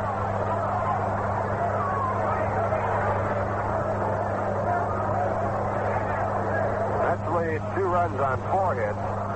Pirates have no runs and 3 hits. 3 balls, no strikes. Gibbons sets again. A look at first base and back to Canizero. And it's blowing away ball 4, and that loads him up. First down to second base and the walk to Canizero. The first walk issued by Joe Gibbons is Roy McMillan. Holding at third base, Charlie Smith. And the batter, Galen Cisco. Eddie Matthews has hit a home run in the third for the Milwaukee Braves. They lead by at least a score of 3-1, and they're still batting. 2 pitcher changes. Ron Herbel taken out. He relieved Bob Shaw in that inning. Masanori Murakami also in the ballgame for the Giants.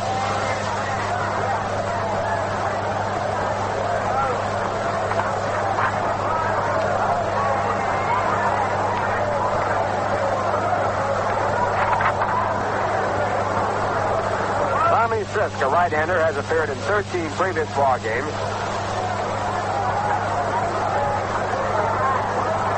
He has won 3 and lost none in that time. That's a total of 18 2/3 innings, and he'll be working to Bobby Klaus. Bobby is 0 for 2.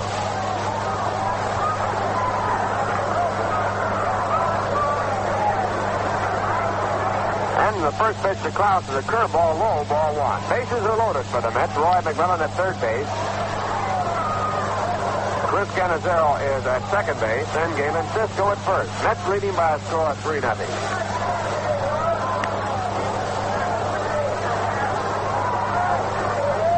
And the pitch back to the plate is ball 2. 2 balls, no strikes. Joe Gibbons credited with 3 2/3 innings work, giving up 3 runs so far on 5 hits. In that time, he struck out 4 and walked 1.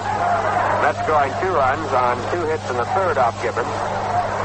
Have 1 run on 3 hits here in the fourth. Now the pitch back to Klaus. It's in there for a called strike. So the count goes to 2 balls and 1 strike. The Milwaukee Braves scored 9 runs in the bottom half of the third against the San Francisco Giants. They lead by a score of 10-1. 1 home run, Eddie Matthews in the third with 1 on. Now the 2-1 delivery. It's ball for ball 3. And the count at 3-1 with Bobby Klaus batting. Bases loaded, so Tommy Sisk has nowhere to put him.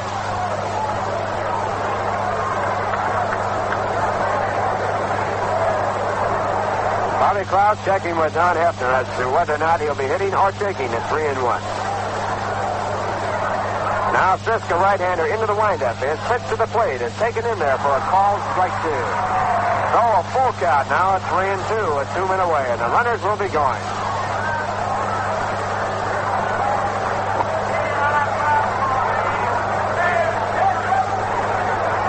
This is a big pitch in the ball game. 3 balls, 2 strikes, 2 men out, top of the fourth inning. The Mets in front 3-0. They have the bases loaded. Now the pitcher going into the stretch position so the runners can't start too soon. The pitch back to the plate, low at ball 4, and another run comes in. Forced in from third base, Roy McMillan. Chris Canizero moving over to third base. Galen Cisco down to second, and on at first base with a run batted in is Bobby Klaus. He took a close pitch. It was protested on slightly by Jim Pagliarone. But the Mets now lead by a score of 4-0 on the walk.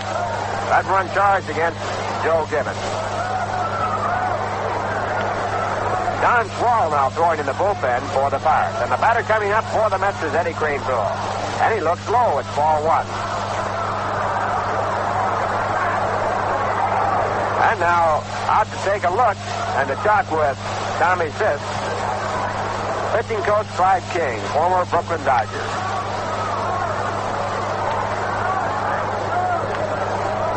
And while he's out there talking, we'll pause for station identification. This is the New York Mets Baseball Network. 810 on the dial, WGY, Schenectady.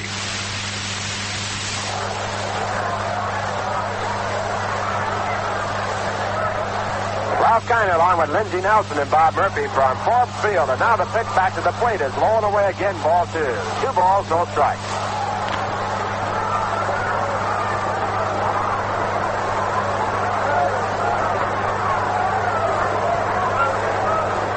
On Eddie Greenpool. Ed drove in a run in the third with a sacrifice fly to center field. He's 0 for 1 in the game. And his next pitch is looked at for a called strike. Pitch down around the knees, and the count now at 2-1. Cranepool batting at .338. Now into the set position in the windup now, and there comes a pitch. It's hit into left center field. Could drop in. A long run for Bill Burton. He can't get to it. A run scores. Canizero scoring for third. Galen Cisco trying from second base. He scores, and going into second base with a double is Eddie Cranepool as Bobby Klaus moves to third. So a big 2-out, 2-ball, 2-strike double by Eddie Cranepool, driving in 2 more runs, and the Mets lead by a score of 6-0. Ball was a slicing, looping line drive in the left center field. Bill Burton tried for it. He couldn't quite get to it. Ball dropping in, and Cranepool had to slide in at second as the throw came in, but he beat the throw, and the Mets have the lead by a score of 6-0. The batter coming up is Joe Christopher.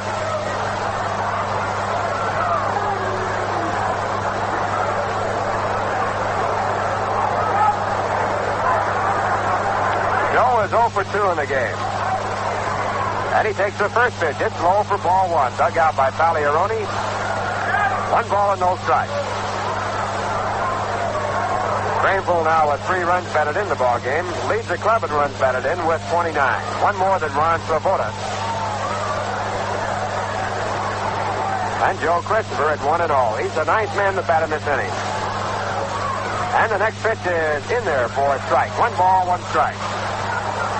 All 6 runs in this game go against Joe Gibbons' record.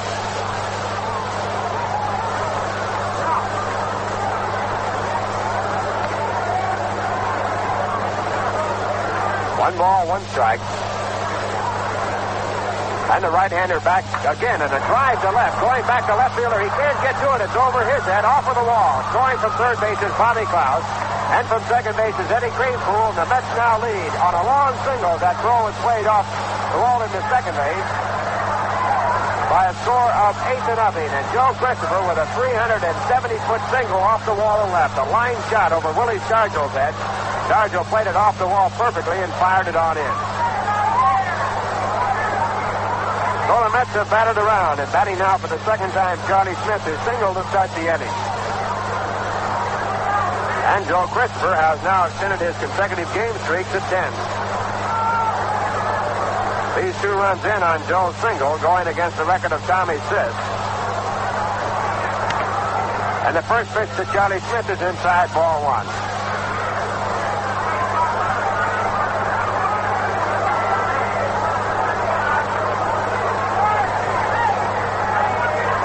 Nothing ball game as the Mets lead in the top of the 4th. And the pitch back to Charlie, swung on and missed. And the count evens at 1-1.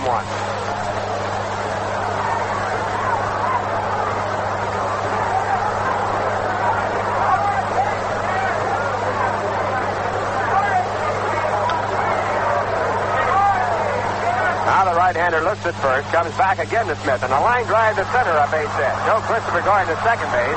Ball bobbled, but picked up quickly by Bill Burton, and Christopher holds at second, and Charlie Smith has had 2 hits in this inning. 2 for 2 for Charlie Smith. That's getting their 6th base hit, and now out to the mound is Harry Walker, and that'll be all for Tommy Smith.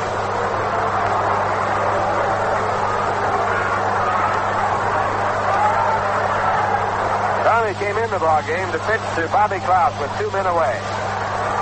He pitched to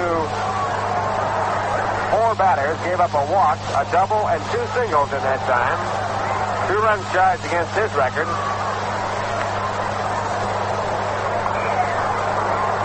And Don Swall, who was warming up in the bullpen, is coming into the ball game. Now throwing down in the bullpen is Wilbur Wood, a left-hander. So Don Swall is coming in the ball game. The 3rd pitcher used in this inning. Joe Gibbon, the starting pitcher. Joe pitched first to Charlie Smith, gave up a single, then got 2 out. Runner left at first base, but then the Mets exploded for a single, a walk, a single, and that was all for Joe Gibbon. Tom Smith came in. He gave up a walk, a double, and 2 singles. The Mets lead by a score of 8-0. They have runners at first and second, still 2 men away, and the batter is Ron Swoboda. Officially, Tommy Smith did not pitch or get credit for any inning of work, although against his record, 2 runs and 2 hits and a walk. And again, here's Lindsey Nelson to bring us up to date on the score. All right, Ralph, in the National League, it's all-night action, and at the end of 3 innings, it's the Milwaukee Braves 10 and the San Francisco Giants 1. Bob Shaw started for the Giants, Ron Herbel in the third, and Masanori Murakami in the third, when the Braves got 9 runs, including a 2-run homer by Eddie Matthews. Ken Johnson pitching for the Milwaukee Braves. At the end of an inning and a half, the Los Angeles Dodgers 3 and the St. Louis Cardinals nothing. Sandy Koufax going against Bob Perky. At the end of an inning and a half, the Houston Astros 3 and the Cincinnati Reds nothing. Don Nottebart going against Jerry Arrigo. Rusty Staub had a 3-run homer in the second inning. Philadelphia and Chicago not scheduled in the National League. The American League, only one game scheduled today, and that was an afternoon contest in which the league-leading Minnesota Twins defeated the Boston Red Sox 4-3. Camilo Pascual, the winner, with help from Slice in the 8th, Lipton in the 8th, and Nelson in the 9th. But Pascual now has won 7 games and lost none. Billy Monbouquet started and pitched the loss for Boston with Hurley relieving in the 7th inning. Bob Allison had a 2-run homer for Minnesota in the second inning. And right here, the New York Mets are leading the Pittsburgh Pirates by a score of 8-0. And we are in the top half of the 4th inning, first game of a 5-game set. The Pittsburgh Pirates having won 12 games in a row, and with Ron Swoboda coming back in here, Ralph Kiner. Okay, Lindsay, John Swall, the pitch against Ron Swoboda. He has appeared in 8 previous ball games, worked 17 innings. He has an earned run average of 4.76 per 9 innings, and he has a record of 2-2. Don, a right-hander, and Ron Swoboda, a right-hand batter. Ron in this inning, wide out to right field. He is 0 for 2 in the game. Runners at first and second, 2 away, and the pitch to Swoboda is high, and it's ball 1. 1 ball, no strike. Ron, the 11th man to bat here, as the Mets have scored a total of 6 runs on 6 hits. 1 ball, no strike. And Swall back to the plate. The pitch taken at the knees on the inside corner. 1 ball and 1 strike. Mets have not won a ball game from the Pirates this year. The Pirates swept the series in New York when they played, winning 4.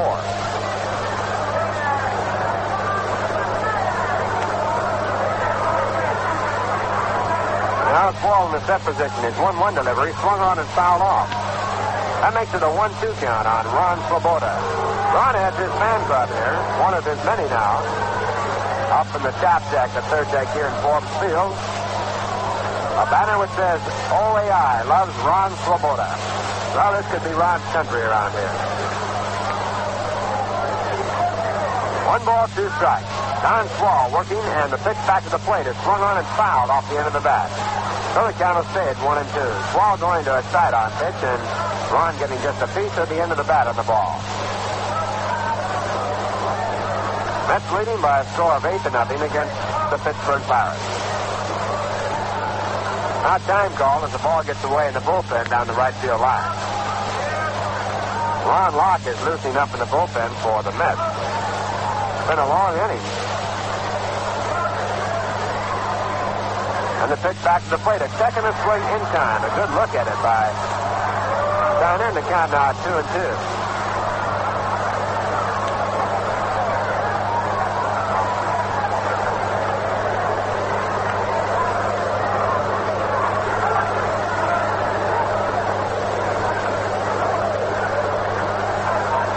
Two strikes.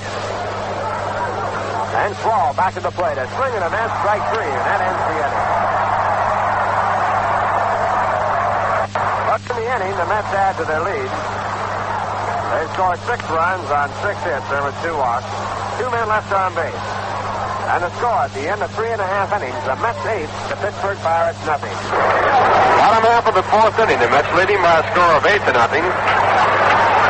Going 6 runs in the top of the 4th. Their biggest inning of the year, 5 times now. They have scored 6 runs in 1 inning. On the mound for the Mets with the big lead is Galen Cisco. And Galen looking for his first win. He's contributed to the Mets' cause with 2 singles and 2 runs batted in. Galen also has held the Pirates to no runs and 3 hits. He has struck out 4 and walked 3. And he'll be pitching to Andre Rogers, who had a single his first time up on a high curve. Rogers, a right-hand batter. And the first pitch is hit off the hands, looped toward right field, going back Bobby Clouds. He can't get to it. It drops in back of him. And the Pirates have a runner at first base with no one out, and their 4th hit. Rogers batting at .352 before the base hit. So he's added on a couple more points. The batter is Jim Pagliarone, who struck out looking at a curve his first time up. Jim batting .230.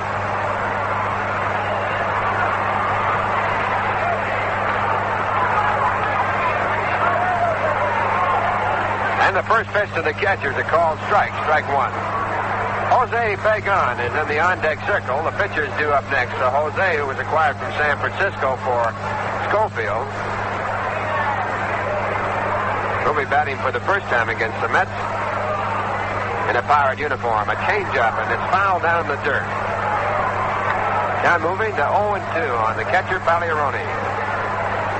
Ball bounced up and got the home plate umpire. And for a while there, Canizero didn't know about it. Now he's getting some assistance as Chris holds on to him as he's doubled over. Coming down from first base, Al Barlick, and also Danny Whalen, the trainer of the Pirates, coming out. Ball bounced down in the dirt and then bounced up. And now Mel Steiner doubled over in apparent pain. Stan Landis walking in along with Augie Donatelli as they all add their sympathy. Say, why don't you come to the Rheingold Talent Quest every Friday at 8 p.m. at the World's Fair? Amateur vocal and instrumental groups will compete for prizes in the Singer Ball. Admission is free, so you can go to the show and enjoy yourself and maybe see some new young talent discovered. Still time call, but Mel Steiner waving off everyone, and he's okay. It's a hand here. Probably good-sized crowd in Phillipsville, but not like the good old days. Pirates came into tonight's game with a 12-game winning streak, and the box office has picked up.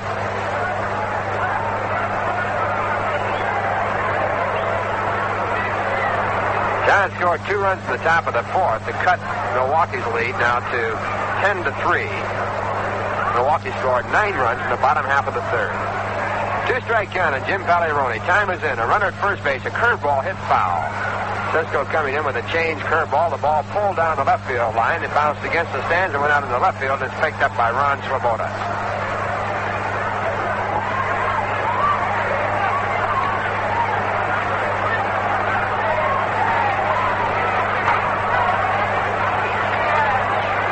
Galen Cisco making his 4th start for the Mets.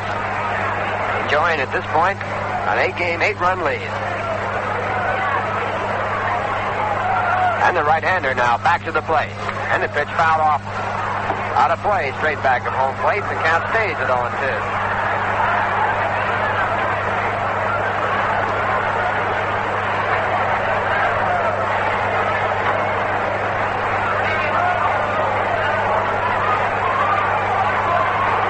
Pirates had a record of 9-24 before they started a 12-game winning streak. They are now 21-24. Again, a changeup. It's in the dirt. Dug out by Canizero. Fake throw to first base, and Rogers back to the bag.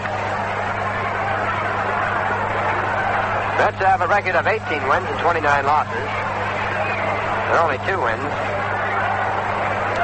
back of the Philadelphia Phillies and the Chicago Cubs. 1 ball, 2 strikes. Cisco now sets again. His pitch. Curveball bounced slowly towards short. Coming over Roy McMillan. He's up with it. He throws to Bobby Klaus, covering at second base for the force there. And exchanging at first base is Jim Pagliarone on the out.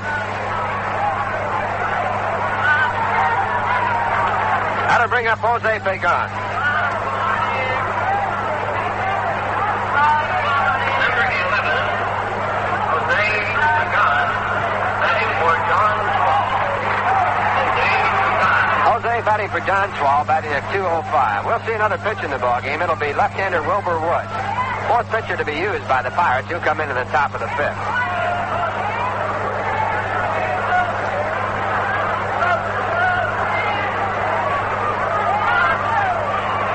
Pagan, a right-hand batter, runner at first base, and a hard swing at the first pitch, strike 1. Mets leading 8-0. Mets have a modest 2-game winning streak going for them.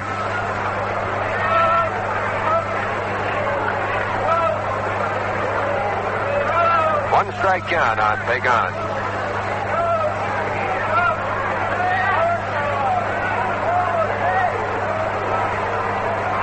And the next delivery, a curveball and a swing and a miss, strike two. Pagan fooled completely on a big rolling curve. It was sort of a surprise when the Giants traded Pagan off because there was never an indication in any previous years that they were thinking about another shortstop.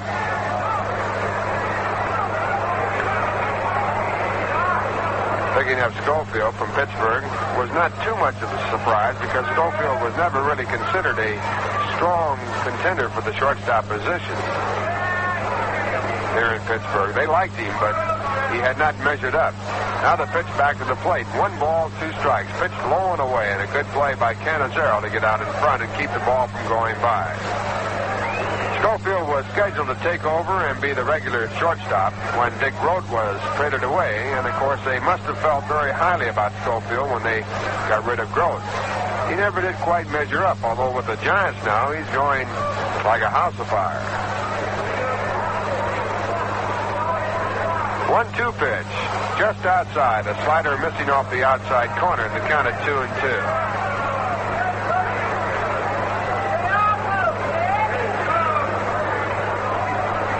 Pirates have been using 3 shortstops, interspersing them and getting good results.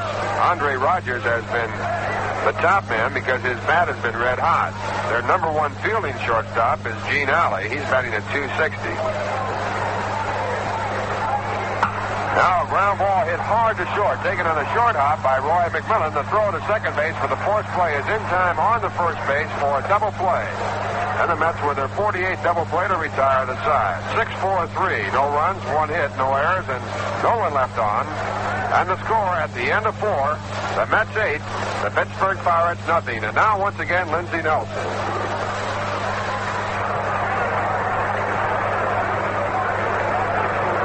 Ralph, you know, during the brief history of the Mets, there have been many fabulous moments for Met fans, and now they can relive them right in their own home just by getting the exciting Let's Go Mets record album. On that album, the voices of Casey Stengel, Ed Kranepool, Al Jackson, and other Met stars, plus the most exciting parts of our play-by-play broadcast. So if you'd like to get the brand new Let's Go Mets record album, all you have to do is send $3 to Mets album, Shea Stadium, Flushing, New York. Repeating, if you'd like to get a copy of the Let's Go Mets record album, just send $3 to Mets album, Shea Stadium, Flushing, New York.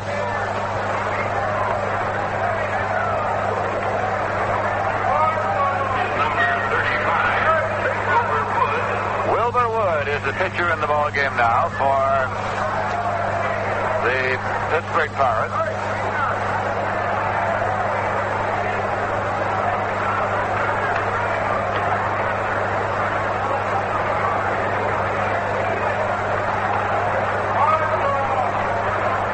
He's a left-hander, and he is the 4th Pirate pitcher of this ball game.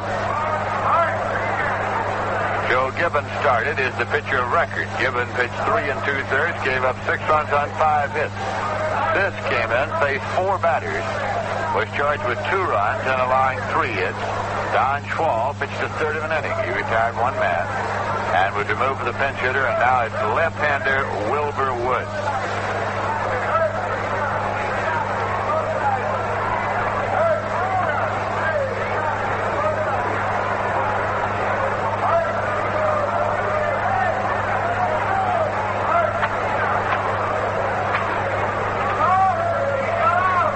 Jim Hickman steps in now to lead off for the Mets. Jim has flied to right and struck out swinging so far in this ball game.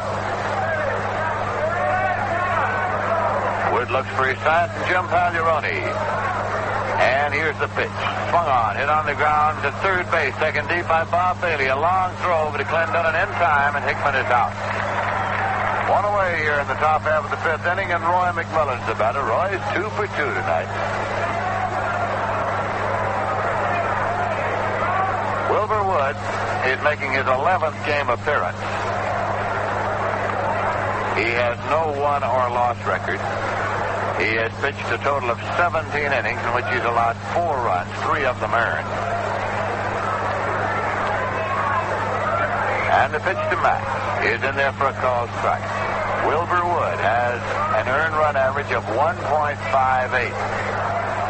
He has struck out 8. He has walked 11. One away, nobody on base. And the Mets are leading by a score of 8-0. Left-hander Woods pitches low for a ball.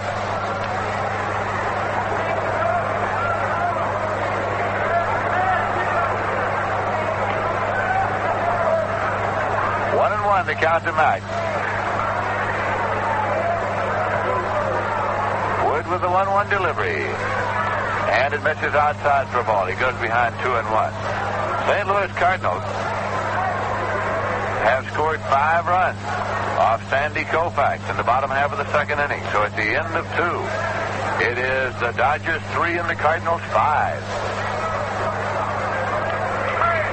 Here's a swing and a fly ball to right field. Going back is Clemente. He has it lined up. He's there and he makes the catch. Ball is well hit by McMillan to right. Clemente gets a good jump out there. 2 away, nobody on base, and Chris Canizero is coming up. He's been hit by a pitch ball and walk. Right-hand batter. Tug McGraw is throwing in the Met bullpen. Left-hander, number 45, Tug McGraw. Incidentally, Larry Miller has reported. He's been assigned number 35. Here's a pitch. It's in there for a called strike. We're in the top half of the 5th inning of the first game of a 5-game series here at Forbes Field in Pittsburgh.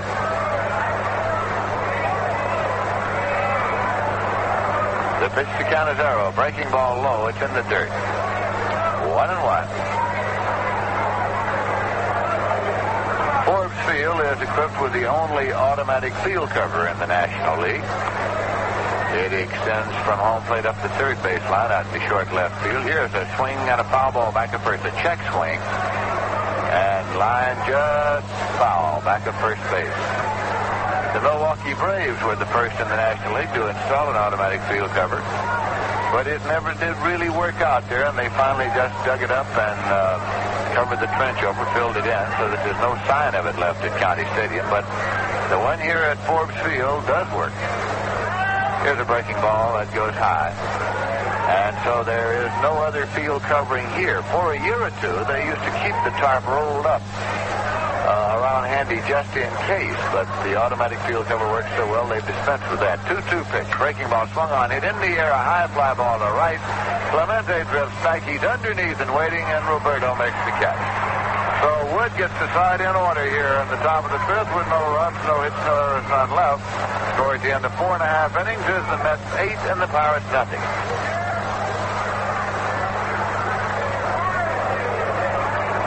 Here at Forbes Field, the Pittsburgh Pirates will be coming up, and Bob Bailey will be up to lead off in the bottom half of the 5th. We're keeping you posted on the progress of American astronauts White and McDivitt, and they are now 1 hour into their 7th orbit. They have 55 more orbits to go.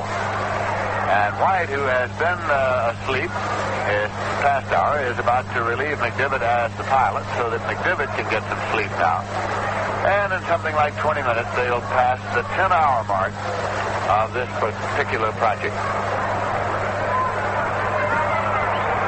Right here, the Mets are leading the Pittsburgh Pirates by a score of 8-0. Galen Cisco on the mound for the Mets. Bailey is 1 for 2. He's a right-hand batter. Cisco deals a pitch that goes high for ball 1.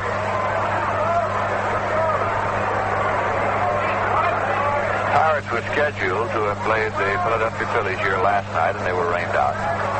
Mets were scheduled to have played the Cubs in Chicago yesterday, and they were rained out. The pitch swung on, hit on the ground, foul back at third, on down into left field, where Swoboda now has got it ricocheted actually off the foot of park policeman down there, and Swoboda has retrieved it. 1-1 to count to leadoff man Bob Bailey of the Pirates, who was signed originally for a bonus estimated at $175,000. Here's the pitch low. 2-1.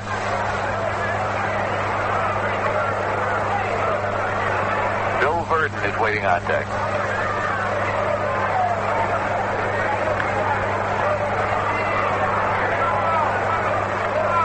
Dodgers did not score in the top of the third, so at the end of 2.5, it's Cardinals 5 and the Dodgers 3.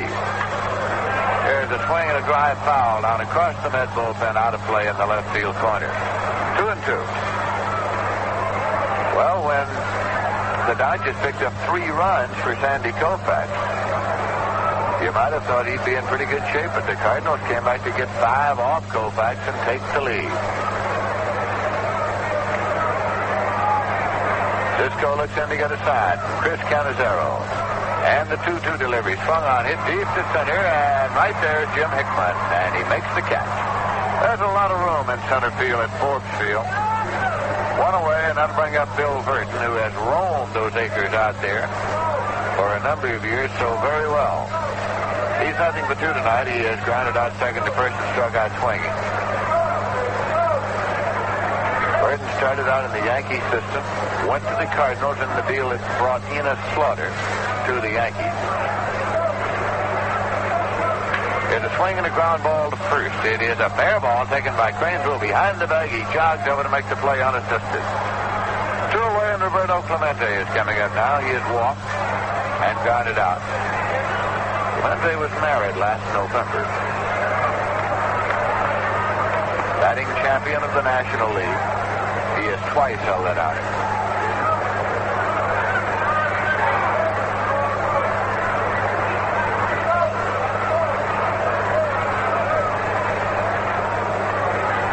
Galen Cisco with the pitch to the right-hand batter. It's bunted up into the air, foul.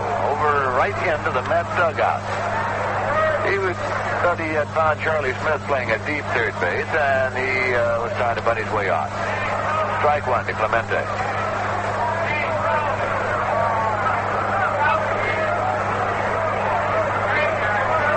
Cardinals have picked up another run off Sandy Koufax. Here's the pitch, and it's in for a called strike. Ken Boyer of the Cardinals has homered off Koufax to make it 6-3.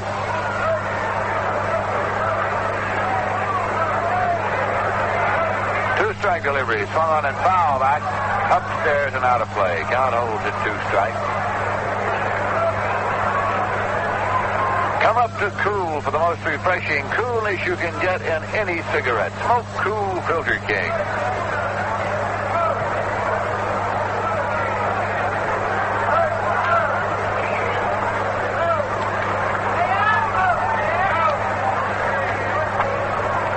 Here's a swing and a ground ball up the first base line. Canizero recovers, fires on in time. A little number, and Chris got out there in a hurry to pounce on it and throw out the speedy Roberto Clemente. The side's out in order. No runs, no hits, no errors, none left. The score at the end of 5 is the Mets 8 and the Pirates nothing.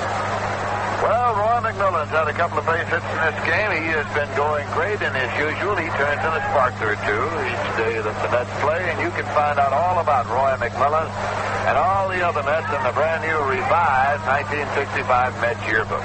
It has all the up-to-date facts and figures on the Mets, plus 258 action photographs. As you know, from time to time, player personnel changes during the course of the season, and for that particular reason, the yearbook is updated from time to time with revised editions, and the first revised edition is now available with information on new Mets such as Chuck Hiller, who came to the Mets from the San Francisco Giants. There's a special section on Yogi Berra and one on Warren Spahn, plenty of pictures of them. So to get the new 1965 Met yearbook, send 50 cents to Met Yearbook, Shea Stadium, Flushing, New York. Repeating the address, Met Yearbook, Shea Stadium, Flushing, New York. We'd like to call your attention, too, to an event coming up at Shea Stadium. Friday, July 9th will be date night at Shea Stadium when the Mets meet the Houston Astros. There'll be Dixieland bands and other entertainment.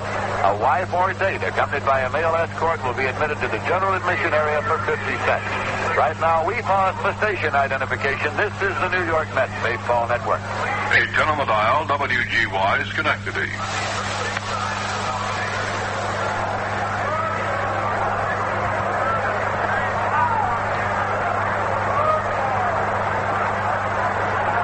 This is Lindsey Nelson with Bob Murphy and Ralph Kiner at Forbes Field in Pittsburgh, and Galen Cisco is up for the Mets. Pitch is low inside for ball one. Cisco has had 2 big hits in this game. The Mets driving a run each time, and to keep the rally alive. Wood, the fourth Pirate pitcher of the evening, is on the mound. That pitch is in for a called strike, and it's 1-1 to Cisco. We're in the top half of the sixth inning. And the 1-1 delivery. Slow breaking ball low, and it's 2-1. The same umpiring crew is working this game that worked the Mets series in Chicago. Umpires came on over last night. Here's a 2-1 delivery, and it's swung on a high hopper towards second. Mazeroski charges, gets rid of it in a hurry in time, and Cisco grounds out second to first. That'll bring up Bobby Klaus. Bobby is nothing for two, but he hung in there to draw a walk. With the bases loaded and the top of the fourth, and of course got a run batted in.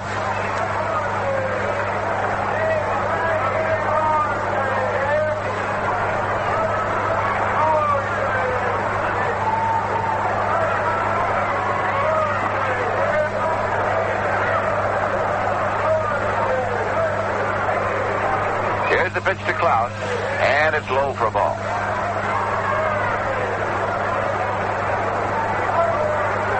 Klaus back at second base tonight for the Mets, with Charlie Smith back in the lineup at third. Here's a 1-0 pitch, and it's in there for a called strike. 1-1.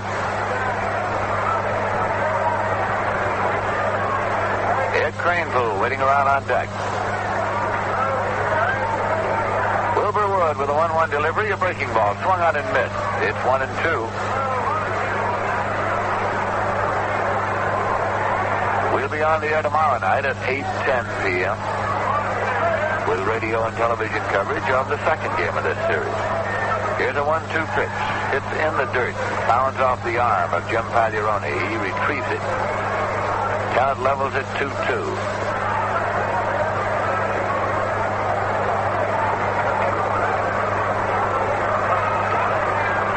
Pagliarone came with Don Schwal to the Pirates from Boston in the deal that sent pitcher Jack LeMay and first baseman Dick Stewart to Boston. Here's a swing and a foul ball back and out of play.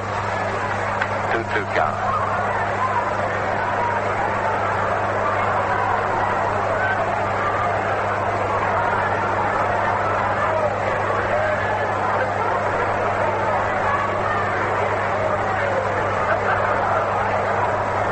And the 2-2 delivery. A little never foul coming back out of play. Count holds at 2-2.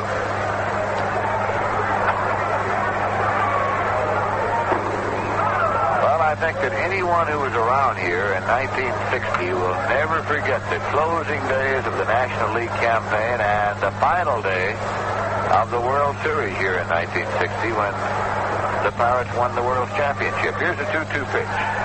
And it's taken high away. Count runs full at 3-2.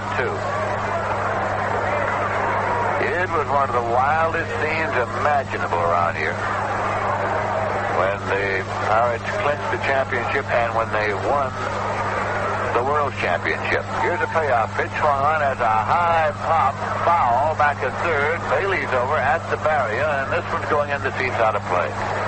Count holds full at 3-2.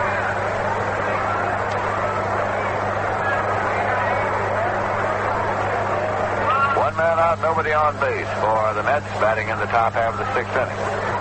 But one thing about the National League in recent seasons, that excitement of winning the championship and playing in a World Series has been sort of spread around. Pirates won it in 60, Cincinnati in 61, Giants in 62, Dodgers in 63.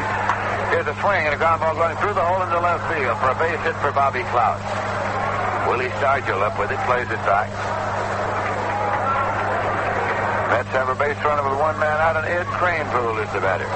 Ed has knocked in 3 runs. He had a big double in the 6-run rally in the top of the fourth, and he had a sacrifice fly to center to drive and a run in the third. He is 1 for 2 officially.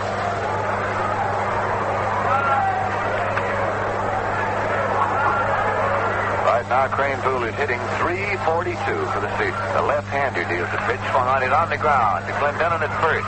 He goes across to Rogers for one to throw back, and not in time as Cranepool beats the relay.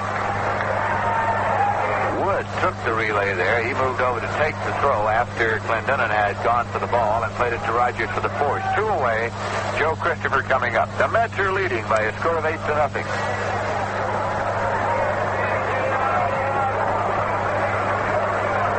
Christopher had a single to drive in 2 runs in the 6-run fourth. He's 1 for 3. Joe has a hitting streak going now of 10 consecutive games.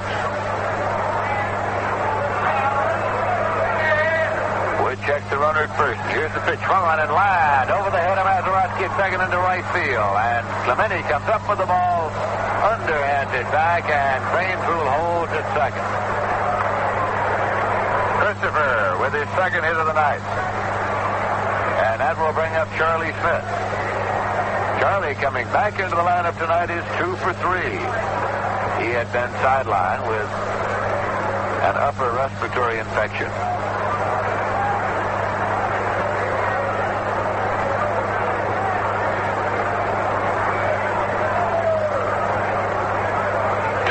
Two men on. The Mets leading by a score of 8-0 in the top half of the 6th inning at Forbes Field in Pittsburgh.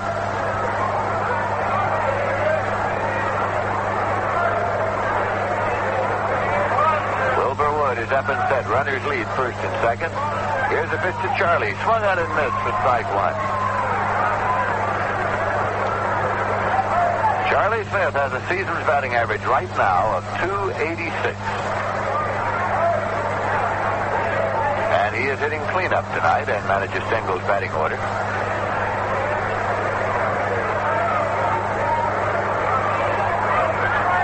There's a breaking ball that's in there for a called strike. A 2-strike count to Smith.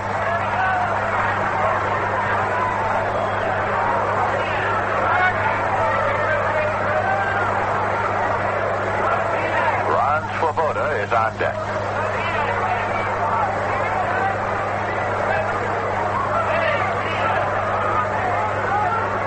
Looks for a sign as runners lead first and second. 2-strike delivery, and it's a check swing pop out toward the bag at second, and Andy Rogers makes the catch. So the side is out with no runs on 2 hits, no errors, 2 left, and the score at the end of 5.5 is the Mets 8 and the Pirates nothing. Yet here at Forbes Field tonight, the official paid attendance is 9,169. Ladies, 2,070, and total in the ballpark, 11,239. We'll be going to the bottom half of the 6th inning, and Willie Stargell will be up to lead off for the Pittsburgh Pirates. The Houston Astros have scored another run in the 4th inning. So going to the bottom of the 4th, it is Houston 7 and Cincinnati nothing. Arrigo out of the ball game. Centuris in the 4th inning for Cincinnati. Don Notabart still pitching for the Houston Astros. Rusty Staub hit a 3-run homer in the 2nd inning for Houston. Stargell has grounded out and walked so far tonight. Big left-hand batter. Cisco's pitch swung on and lined to second, where it is off the webbing of the glove of Klaus on into right field for a base hit. It was a line shot, and Klaus went up into the air to try just to snare it, but he couldn't flag that one down. It was hit a shot. Went on out into right, where it was picked up by Christopher and played back in, and now Clendenin is up. Don Clendenin is grounded out and popped out so far.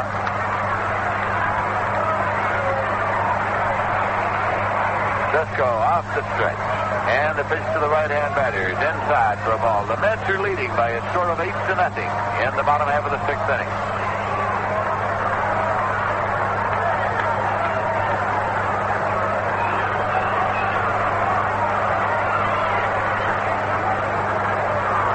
Stargell leads at first. Cranepool playing behind the runner. Here's a pitch, a breaking ball low. Cisco goes behind 2-0 now to Don Clendenin. Let's play him straight away. He has excellent speed.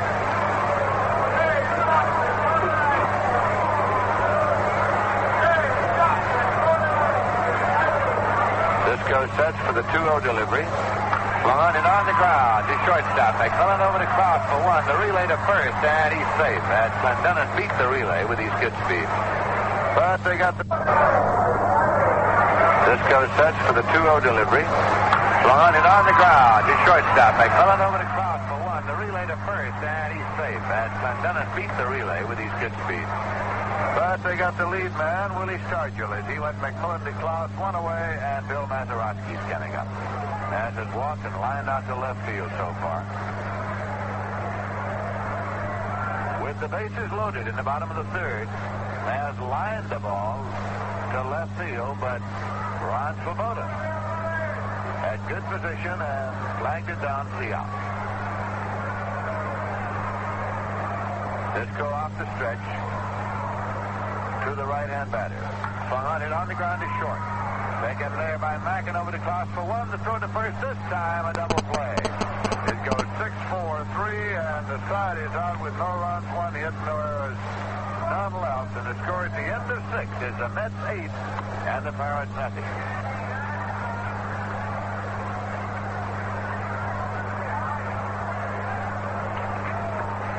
In the 7th inning, the New York Mets have Ron Swoboda leading off against left-hander Wilbur Wood.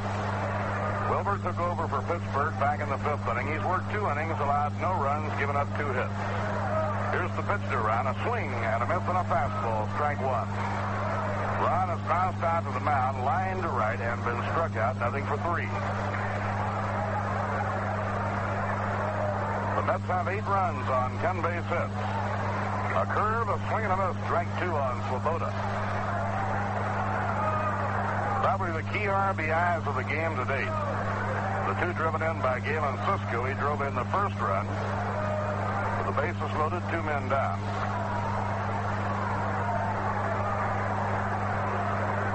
And he drove in the third run. Way inside. Ron had to bail out in a hurry. We're double checking. Actually, Galen drove in the first run with runners on second and third. Nobody out. They pulled the infield in, and he singled. Crane Pool sacrifice fly drove in the second run. A towering infield pop fly by the mound. Coming in is Don Clendenin, called off by Bailey, and third baseman Bailey grabs it midway between home plate and the pitcher's mound.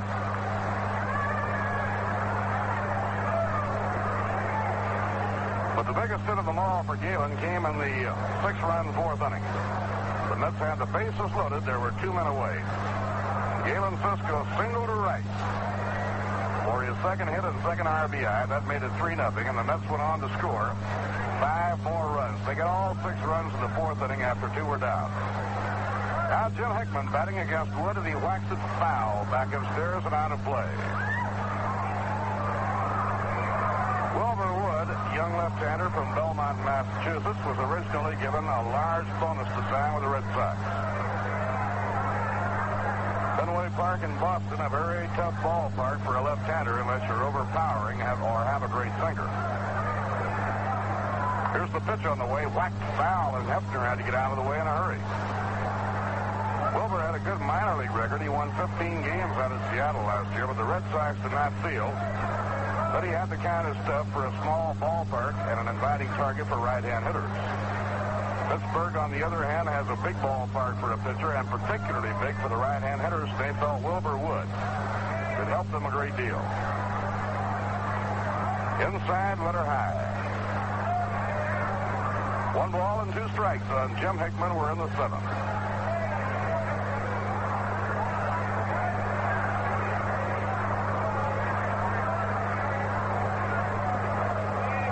The 1-2 delivery. Check swing and a foul ball drifting back toward the visiting dugout.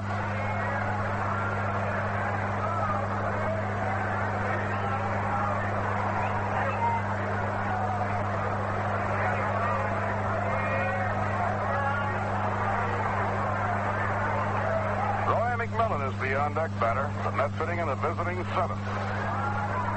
A swing and a miss. He got him on a big curveball. Strikeout for Wilbur Wood. His first since he took over in relief. Now there are 2 away, and the batter is Roy McMillan.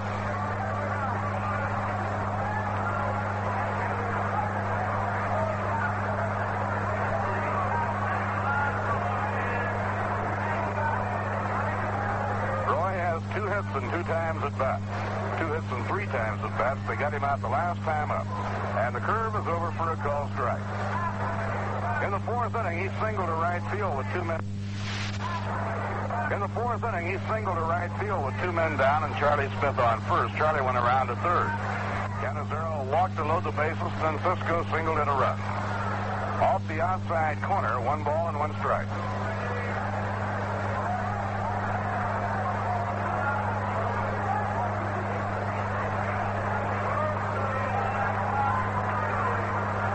Pitching 1-1. A ground ball hit toward the hole. Running to his left side is Mazeroski.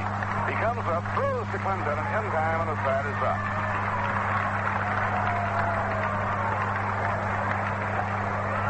Three up and 3 down in the visiting 7th inning, and the score at the end of 6.5 innings. The New York Mets 8 and the Pittsburgh Pirates nothing.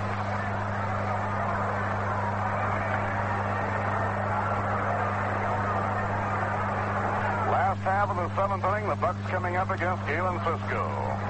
Andy Rogers will be leading off, and Rogers has 2 hits and 2 times at bat. He has 2 of the 5 given up by Galen Cisco. So Rogers is now hitting .364.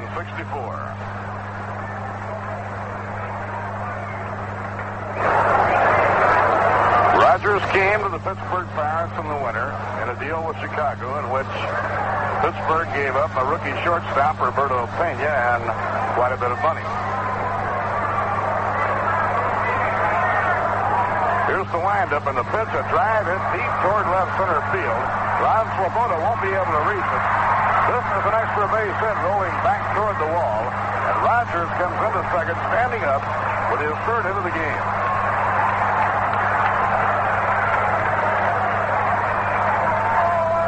A leadoff double in the 7th inning by Rogers. That'll bring up Jim Pagliarone, and the Pittsburgh catcher has been struck out, reached on a force play. Warm-up action in the Pirates bullpen now, indicating that Harry Walker will go to a pinch batter. Manny Mota has come out on deck to hit for Wilbur Woods. And the curve is over, strike 1 call.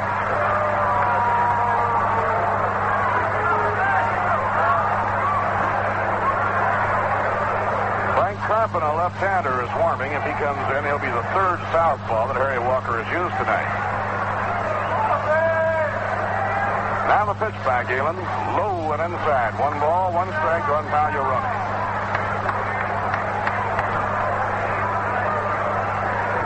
Bag a right-hand batter, and he'll pull the ball. So the Mets play him around toward left in the outfield.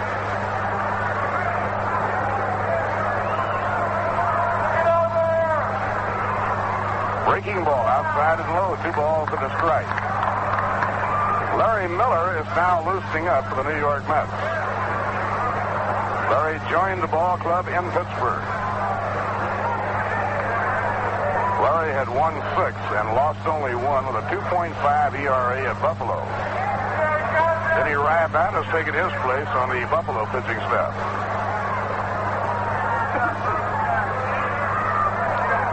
Delivery. Outside, ball 3. Galen is behind now, 3-1 on Pagliarone.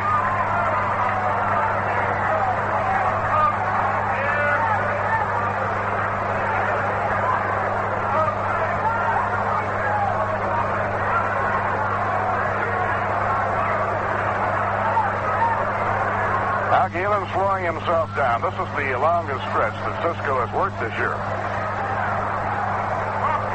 3-1 delivery. Bounced foul. He went after it. It's back toward the visiting dugout behind third. So now the string is out, 3-2.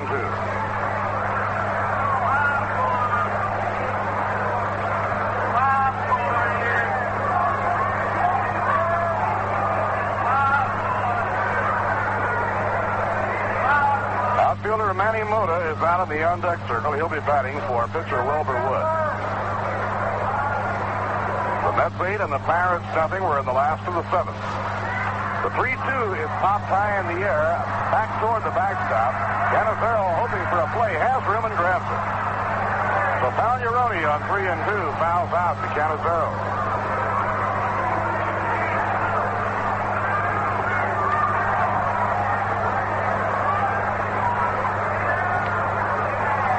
Now Manny Mota, right-hand batter, will be hitting against Galen Cisco with 1 out and 1 on.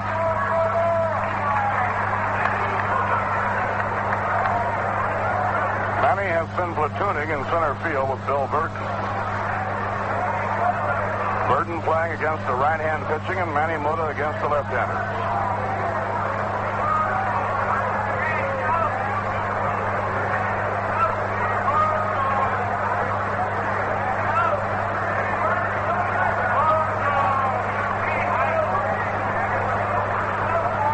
Manny Mota is the second pinch hitter that Harry Walker has called on.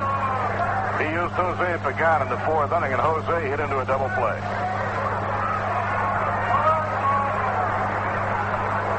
Pitch by Galen Cisco. A Baltimore chop off the plate. Hit towards second.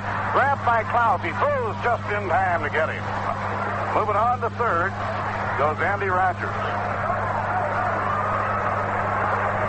Bobby had to hurry. That ball bounced off home plate and then went out towards second. Leadoff batter Bob Bailey has 1 hit and 3 times at bat. He beat out a base hit to deep shortstop back in the 3rd inning.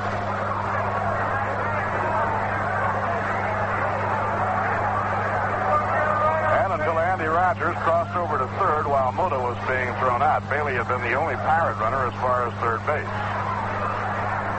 Breaking ball over, strike 1.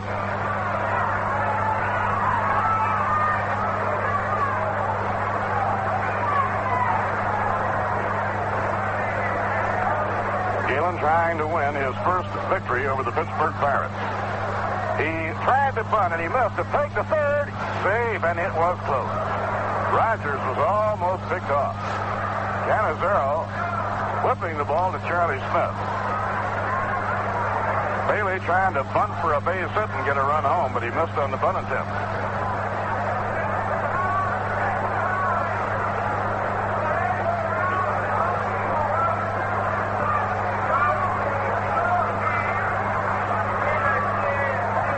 Now Galen out of his windup. Here's the pitch. Low and outside, 1-2.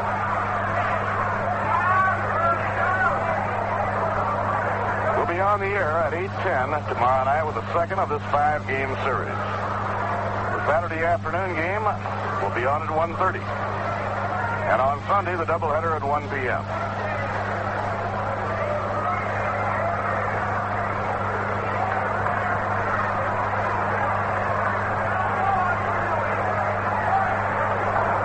Now Cisco delivers 1-2. Outside and low. Chris digging it out of the dirt. It's 2 balls and 2 strikes. Bobby Klaus playing almost behind second against pull hitter Bob Bailey. Andy Rogers on third with 2 men down.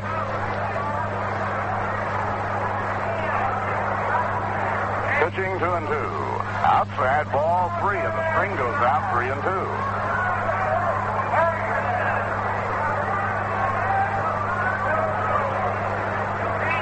Galen has walked 3 and struck out 4. Allowed no runs and 6 base hits. This has been Galen's most impressive pitching performance, and this is the longest stretch he has worked. Ball 4, he lost him.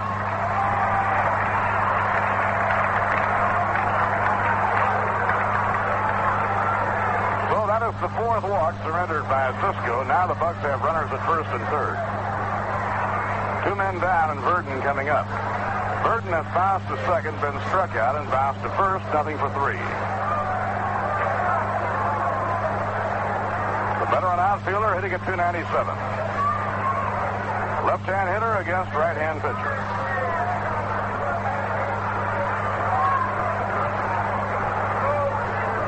Here's the pitch to him, a drive in the air to center field. Drifting back is Jim Hickman. He's there, makes the catch beside his out. Burton skies to rather deep center on the first delivery, and the side is out. No runs, 1 hit. No errors, 2 left. At the end of 7 innings, the score of the New York Mets 8 and the Pittsburgh Pirates nothing.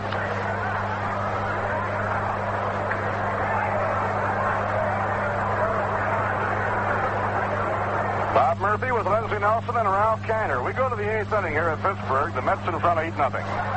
Canizero leading off against Carpin, fouls it back to the crowd, strike one.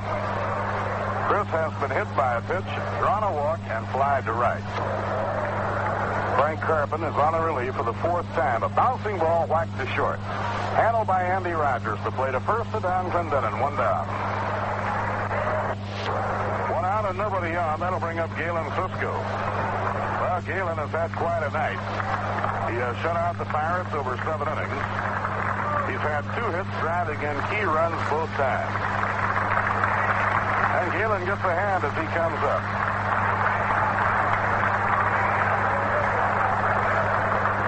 So now Galen steps in against Brooklyn-born Frank Carpin. Frank, a 25-year-old southpaw, was born in Brooklyn, makes his winter home now in Richmond, Virginia.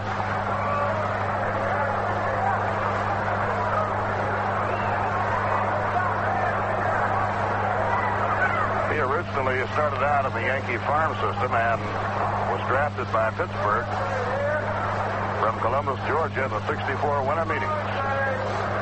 1 ball, 1 strike on Cisco, and now Galen steps out.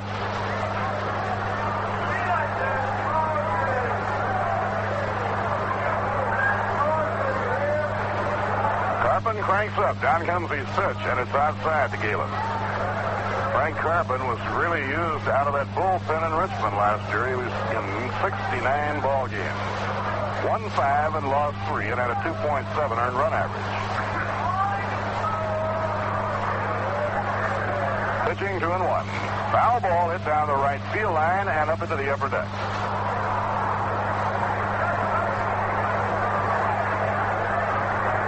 In the second inning with runners on second and third and nobody out. The infield playing in, Galen bounced one through the middle, scoring Roy McMillan with the first run of this ball game. Grainful's sacrifice fly made it 2-0. A swing and a miss, he struck him out. Galen is fanned by Frank Carpin. The big explosion came in the 4th inning. The bases loaded and 2 men down. Galen Cisco singled to right, scoring McMillan once again. That made it 3-0. Bobby Klaus walked on 3 and 2 with the bases loaded, forcing in a run. That made it 4-2. Eddie Crane pulled in double to left center, driving in the 5th and 6th runs. And Joe Christopher singled off the wall and left, driving in the 7th and 8th. Outside to Bobby Klaus, 1 ball and no strikes. Bobby got a hit his last time up, has 1 for 3 and a walk.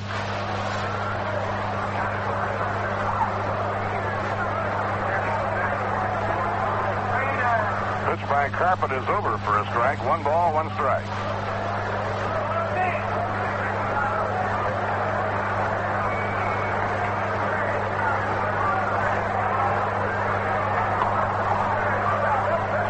Slow curve that drifts into the knees for a strike. 1 and 2 on Klaus.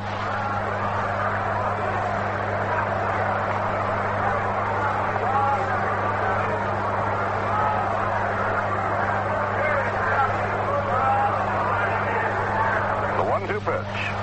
It's inside of the knees, 2 and 2. Eddie Crane Gould waiting on deck. As the Rheingold Chug-a-Mug is a wide-mouthed glass buck that holds 12 ounces of beer, and it even feels right when you pick it up. They're just about the handiest thirst quenchers in town. You'll find special Chug-a-Mug displays in your area.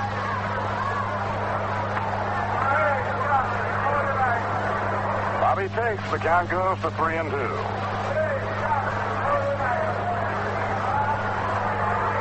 Now Carpin over the head. Down comes the pitch. Foul ball wafted back out of play, and the count remains 3 and 2.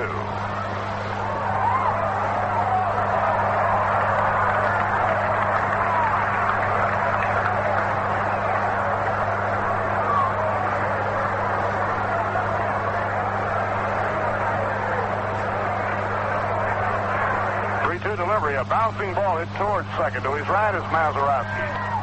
He comes up throwing, and it's in time for the out. So Frank Carpin comes on to get the side 1-2-3 in the 8th inning. No runs, no hits, no errors, none left. At the end of 7.5 innings, the score, the Mets 8 and the Pirates nothing.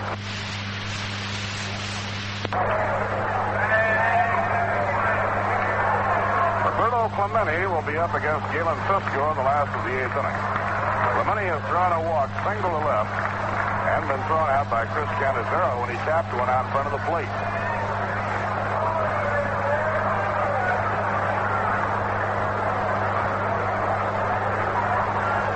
Now Cisco winds. Here's his pitch. Outside and low, he came sidearm with it. 1 ball and no strikes.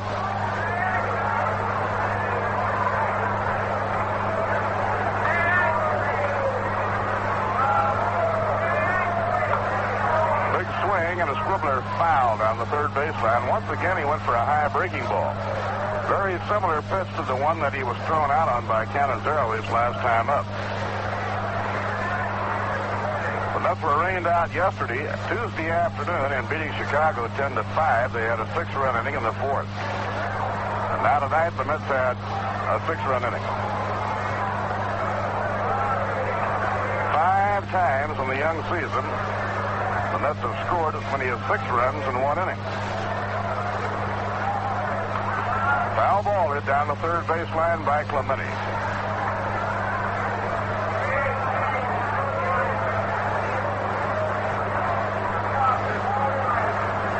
They're in the 9th inning now in Milwaukee. Braves leading the Giants 10-3.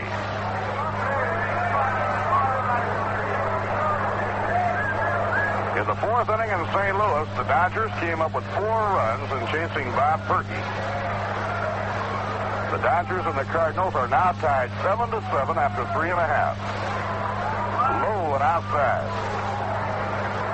Now it's 2-2 on Roberto Clemente. Both of the starters, Sandy Koufax and Bob Perky, are out of it, and the game is tied 7-7 after 3.5 innings.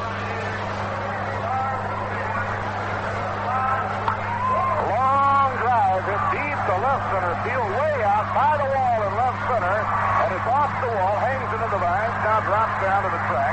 Clemente is digging for third. He's done with a triple. A 406-foot triple by Roberto Clemente.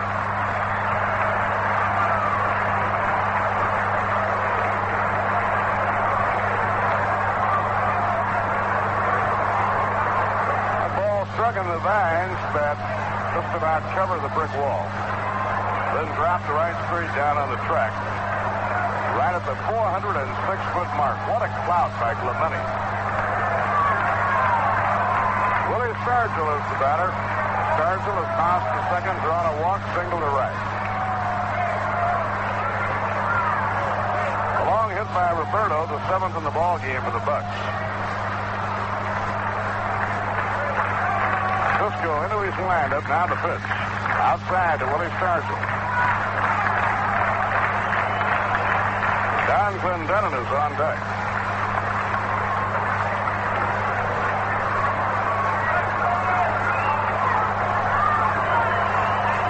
Gary Kroll and Frank Larry, who are midway between starts, are loosening in the bullpen. And the changeup is a high drive hit deep to right field, and this one is down for a home run.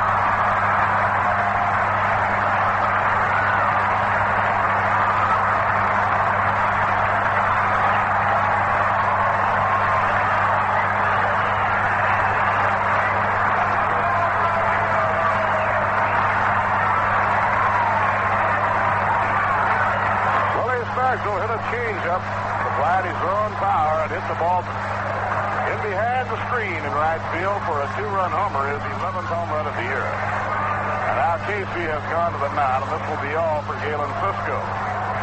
Galen has pitched a strong game. This is the furthest he has gone this year.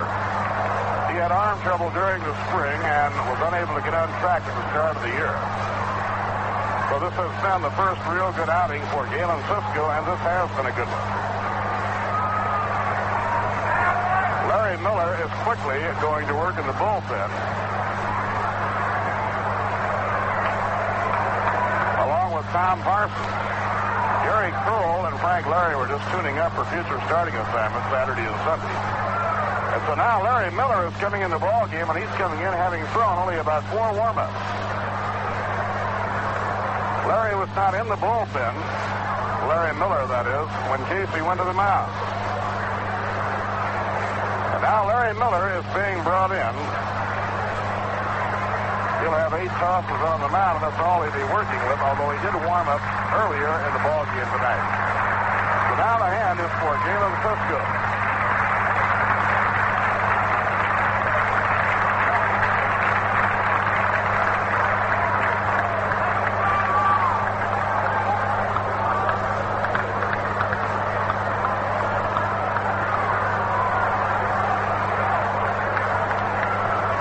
In 7 innings, allowed 2 runs, gave up 8 hits. He walked 4 and struck out 4.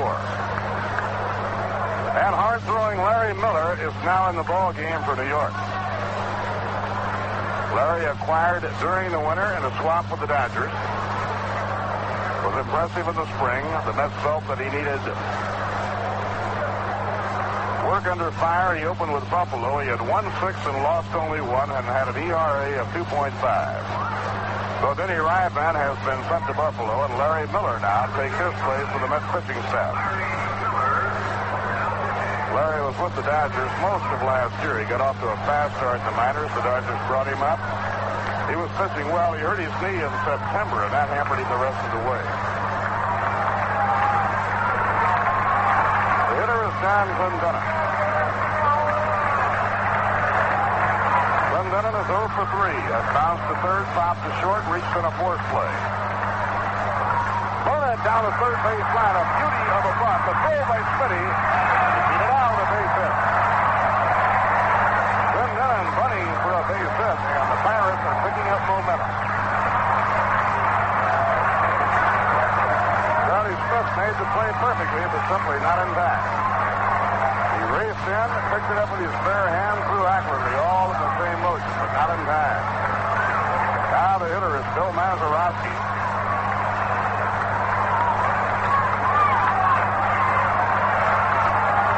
Doug McGraw and Tom Parsons are warming up for New York. Mazeroski, right-hand batter, facing Larry Miller. Curve a little bit outside. 1 ball and no strike.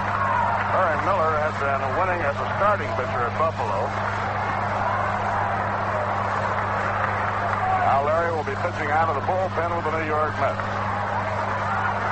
Nobody out as he pitches to Mazeroski. A ground ball hit toward the middle. A base hit to center. Clendenin around second is leading his way on the third. And the Bucs have 4 consecutive hits.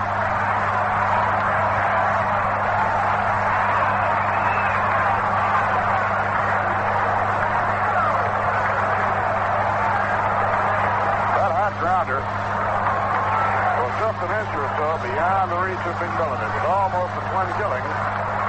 It was hit hard by Maz. Through the middle for a base hit. 4 hits in a row by Pittsburgh.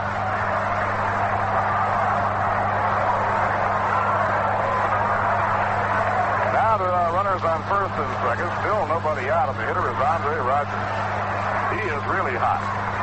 He's had 3 for 3 in the ball game today.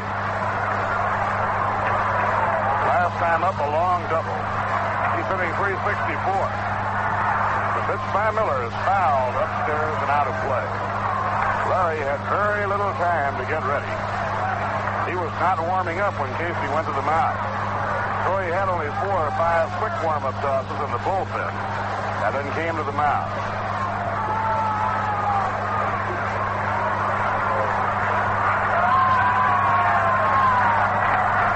Runners at first and third. The pitch, a line drive in the air to right field. It's going to be a base hit. 5 in a row. Then Denham has scored the third powered run. Ball gets away from Christopher. Moving on to third goes Mazeroski, and Rogers goes to second.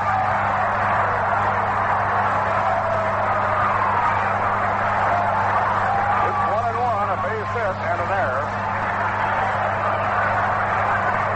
And the Pirates are very quickly fighting back into this ball game. The crowd standing here at Bucs Field. The Bucs have a 12-game win streak on the line. They now have rattled off 5 straight hits. Once again, Casey goes to the mound. That's 4 hits and 4 times at bat for Rogers. He went on to second on the error charge to Christopher in the outfield.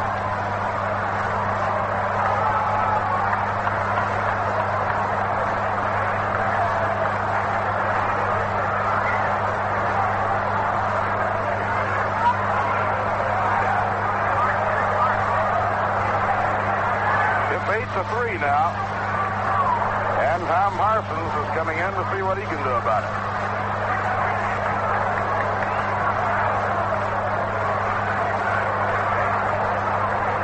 Jim Pagliarone will be coming up.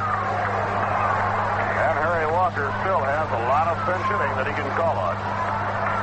He has men like Jerry Lynch and Gene Freeze still in the dugout, along with Ozzie Virgil, Gene Alley, and Del Crandall. Earlier in the ball game, he used two of his lesser pinch hitters, Jose Pagan and Manny Mota.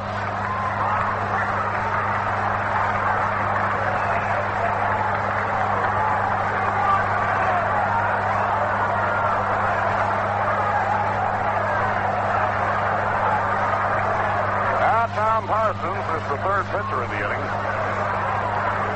Tom throwing in his warm-up. Runners on second and third and nobody out. The Pirates have 5 straight hits. Clemente's 406-foot double to left center. Stargell's 11th home run of the year, a 2-run shot. A bunt single by Clendenin, a ground single through the middle by Mazeroski, and a line single to right by Rogers. Over at County Stadium in Milwaukee, the Braves beat the Giants tonight 10-3. Ken Johnson all the way was the winning pitcher. Starter Bob Shaw, the loser for the Giants. Braves scored 9 of their 10 runs in the third inning.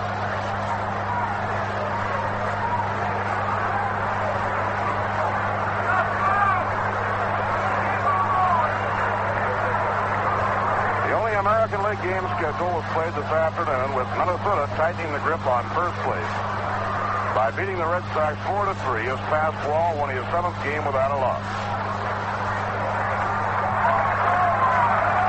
Here we go.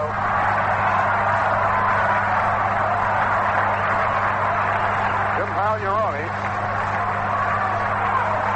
6'3" right-hand batter, stepping in against Tom Parsons. 3 runs are in.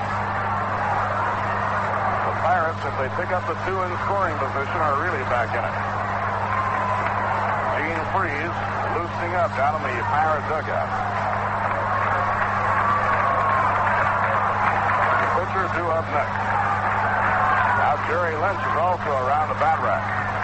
Here's the pitch on the way. Inside, ball 1.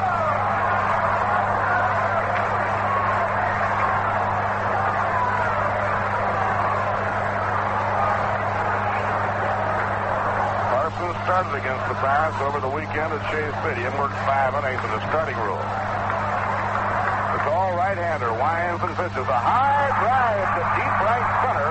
Way back goes Christopher. He's getting under it, makes the catch in deep right center. Mazeroski comes down the line to score, and Rogers tags and goes to third after the catch.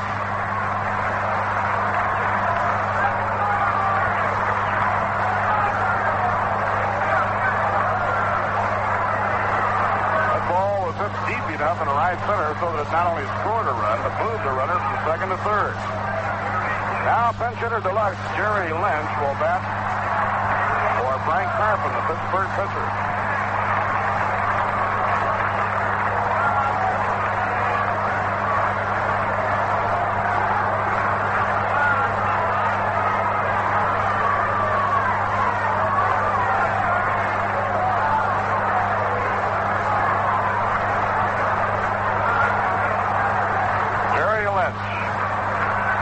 Left-hand pinch hitter and one of the best the game's ever known. A high drive that is in deep to right field. It is up and there it goes. A home run.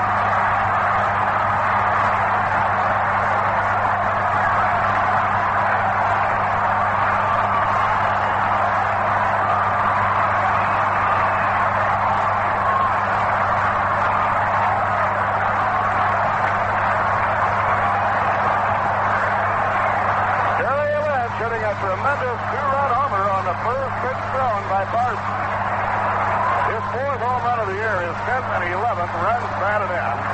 It's now a 6-run inning for the Pirates. They are back in this ball game. They were trailing 8-0. It now is an 8-6 ball game. Again, Casey has gone to the mound.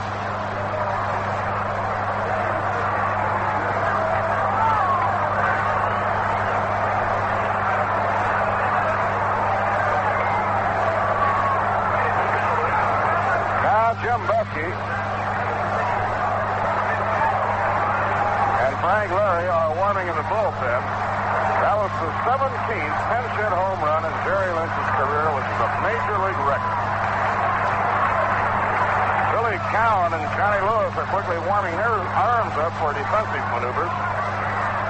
And the Pirates are on the verge of making one of the greatest comebacks in a ball game. It's been pulled off in a long time.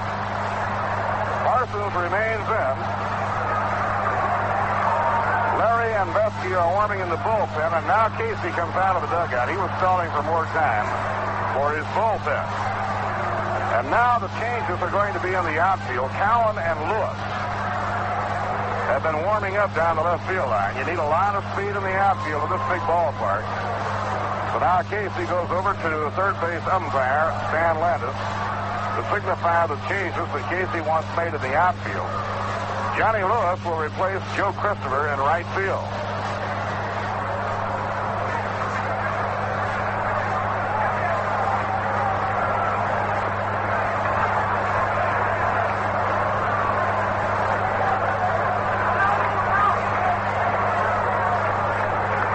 Johnny Lewis goes to right, relieving Joe Christopher as a defensive move. Frank Larry and Jim Vesky warming up as rapidly as they can in the bullpen. Casey had gone back to his dugout. He's trying to get as much time for his bullpen as he can, and you cannot blame him for that. It's a chilly night, and things are happening so fast, he's trying to stop the momentum. 6 runs are in for the Pirates. 6 runs in on 6 hits, only 1 out. Now Billy Cowan goes to left field, replacing Ron Swoboda.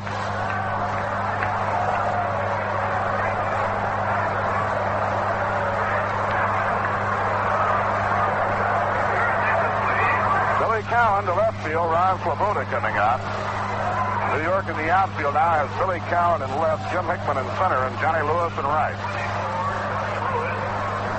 Parsons has faced 2 hitters. Pagliarone hit one about 390 to drive in a run. It was caught. And Jerry Lynch hit one over the screen for a 2-run homer. The Bucs have had 2 home runs in this inning. They've got 6 runs in on 6 hits. The Mets have a 2-run lead. Now the windup by Parsons. And the pitch to Bailey is high. 1 ball and no strike.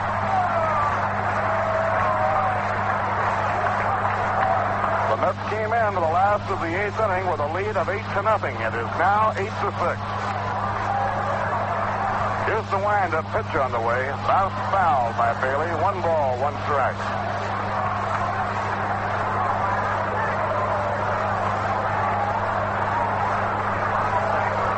Bill Verdon is the on-deck batter. Bailey's the 8th man up in the inning. Clemente led this inning off, and so the big Pirate guns are about set to come up again.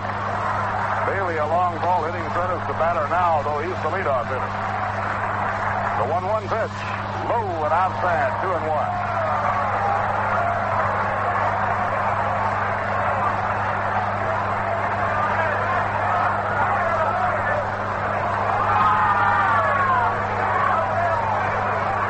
Tom Parsons pitching in relief. Right-hander winds and pitches a smash on the ground to short. McMillan with it. The pig across the diamond, 2 men down. Bailey grounded hard to shortstop, 2 men out. Now Bill Verdon is coming up. Verdon is 0 for 4.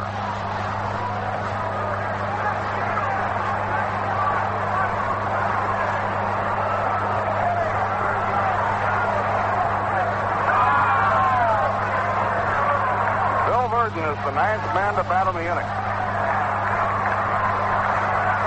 Parsons batting in on his target. Here's his pitch on the way. Outside and high, it's ball 1. And you can bet Parsons would love to get Verdon, so he'd have Clemente as a leadoff hitter instead of coming up with somebody on base.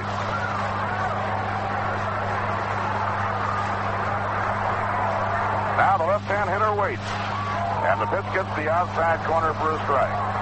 1 ball and 1 strike.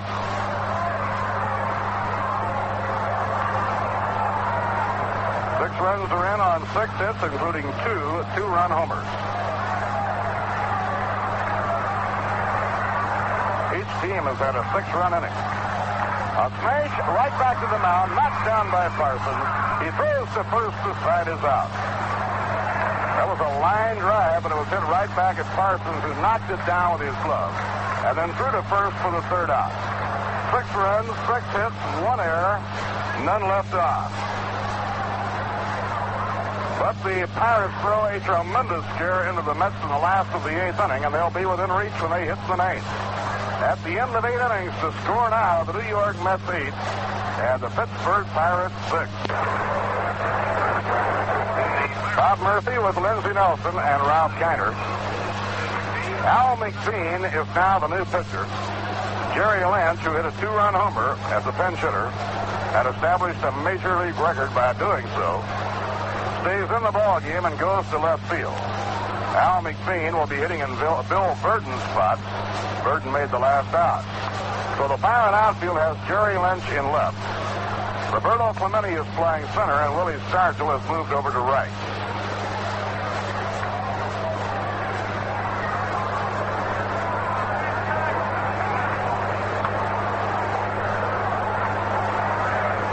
Now the ace fireman on the Pittsburgh staff, Al McBean, is pitching to Eddie Cranepool as we go to the 9th. Outside and high, ball 1.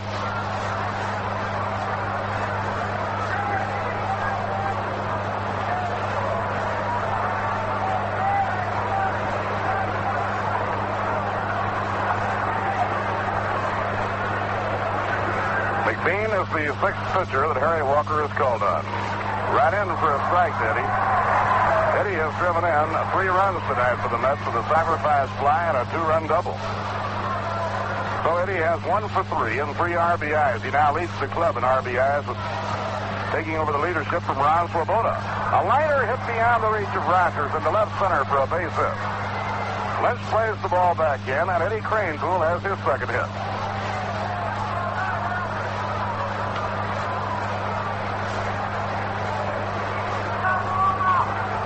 Now Johnny Lewis will be hitting for the first time. He went to right field replacing Christopher to tighten up the defense when the Pirates were scoring runs.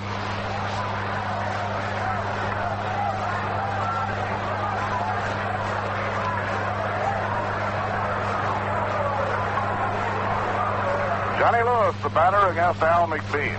McBean has been given credit for saving 8 victories for the Pirates this year. They look for the bunt. The pitch to Johnny Lewis, a strike on the outside corner.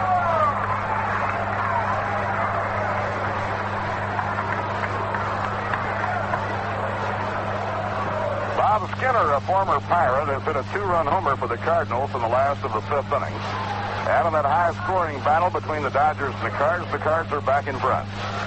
He bunts it foul, no play, and the count, strike 2. St. Louis 9, the Los Angeles Dodgers 7, with the Cardinals sitting in the last of the 5th inning. Houston behind Don Nottebart out in front of Cincinnati, 8-1. They're the last of the 7th at Cincinnati. Right here, what was an 8-0 ball game is now 8-6 in favor of New York.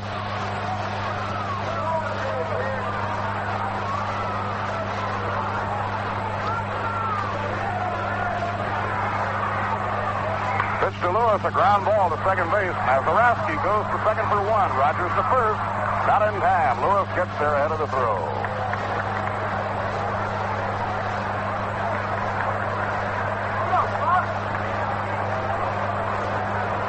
One out and 1 on. Charlie Smith coming up. Charlie has 2 for 4. Frank Larry and Larry Benarth are warming up for New York. Pittsburgh in the 9th inning. We'll have Clemente, Stargell, and Clendenin. There are 3 big hitters coming up.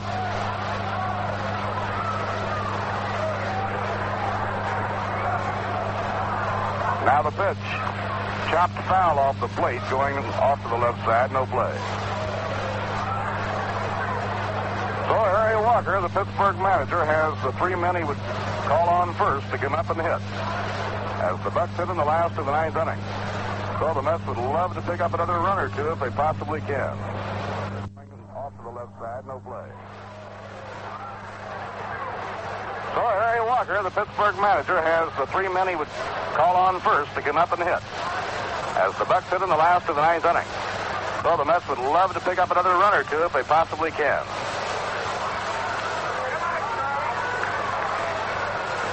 Throw to first, not in time.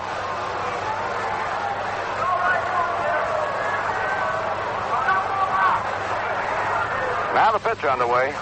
It's too high. Charlie lets it go. 1 ball, 1 strike. Billy Cowan in the on-deck circle. He relieved Ron Sloboda in left field.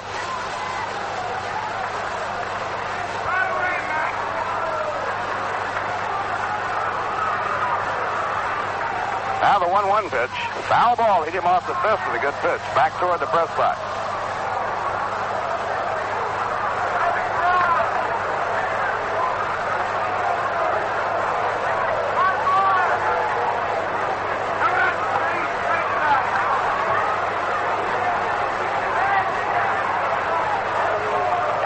One out and 1 on in the 9th inning. McBean in front on the count. The 1-2 pitch. Inside of the letters, 2 balls and 2 strikes. Another Cardinal homer against Dodger pitching in the 5th inning by Julian Javier. Nobody on. So the Cardinals have at least 3 runs in. And they're leading the Dodgers by at least 10-7 in the last half of the 5th inning. The 2-2 pitch, a ground ball, foul down the third base line. You usually won't score 10 runs off that Dodger pitching staff in 3 or 4 ball games.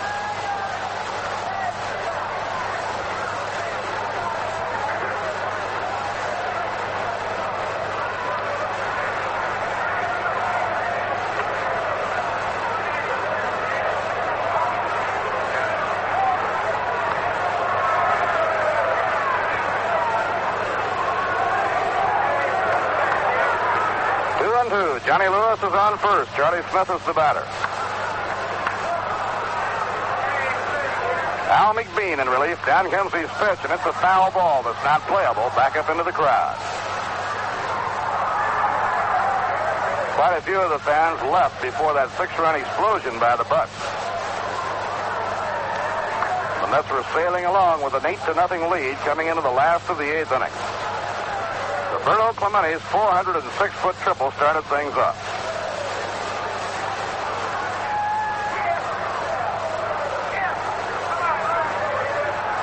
Here's the 2-2 delivery. Low and outside. Now a full count, 3-2. Charlie has hiked his batting average down to .283.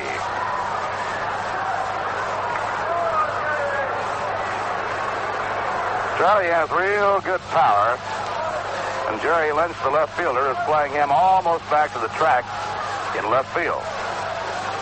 Now Lewis edging off. There he goes. Here's the pitch. A foul ball wafted out of play over behind the third base dugout.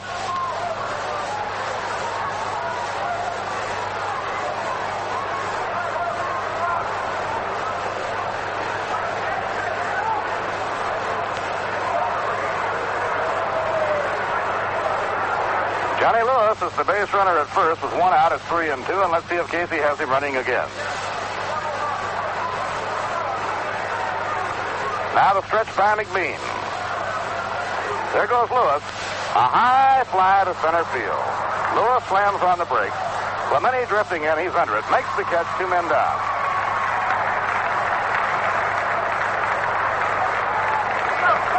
So 2 outs in the top of the 9th inning, and Billy Cowan will be up for the first time.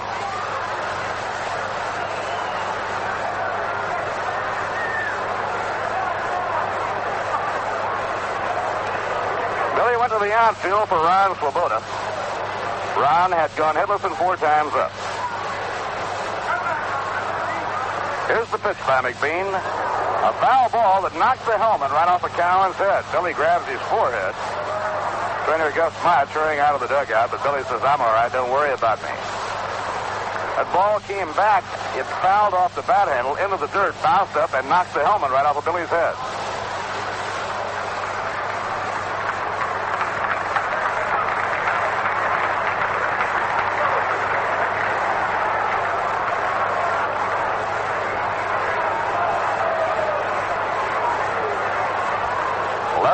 And Frank Larry are keeping warm in the New York bullpen. Here's the pitch. Ground ball hit down to third, handled by Bailey. He throws to second. Force play on Lewis. The side is out. So we'll be going to the last of the 9th inning. The Pirates trailing by 2, and their big hitters coming up. No runs, 1 hit, no errors, 1 left on. At the end of 8.5 innings, the score, the New York Mets 8 and the Pittsburgh Pirates 6. If you've been wondering what Swedish Americans sing after the smorgasbord, listen to this.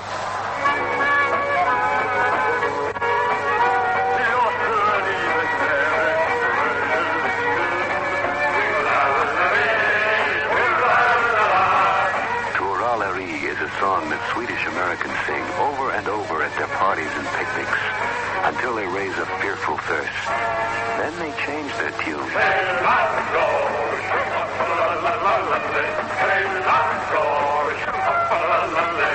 Halon Gore is a traditional Swedish drinking. Unfortunately, we are missing the audio for the Pirates' last of the ninth. Here's a recap of what happened. Roberto Clemente struck out, and Willie Stargell grounded out from pitcher to shortstop to first, and Don Clendenin flied to right field. Nothing across. The final score was the Mets 8, Pirates 6. Mets had 8 runs, 11 hits, 1 error, and 6 left on base. And Pittsburgh had 6 runs, 12 hits, no errors, and 8 left on base.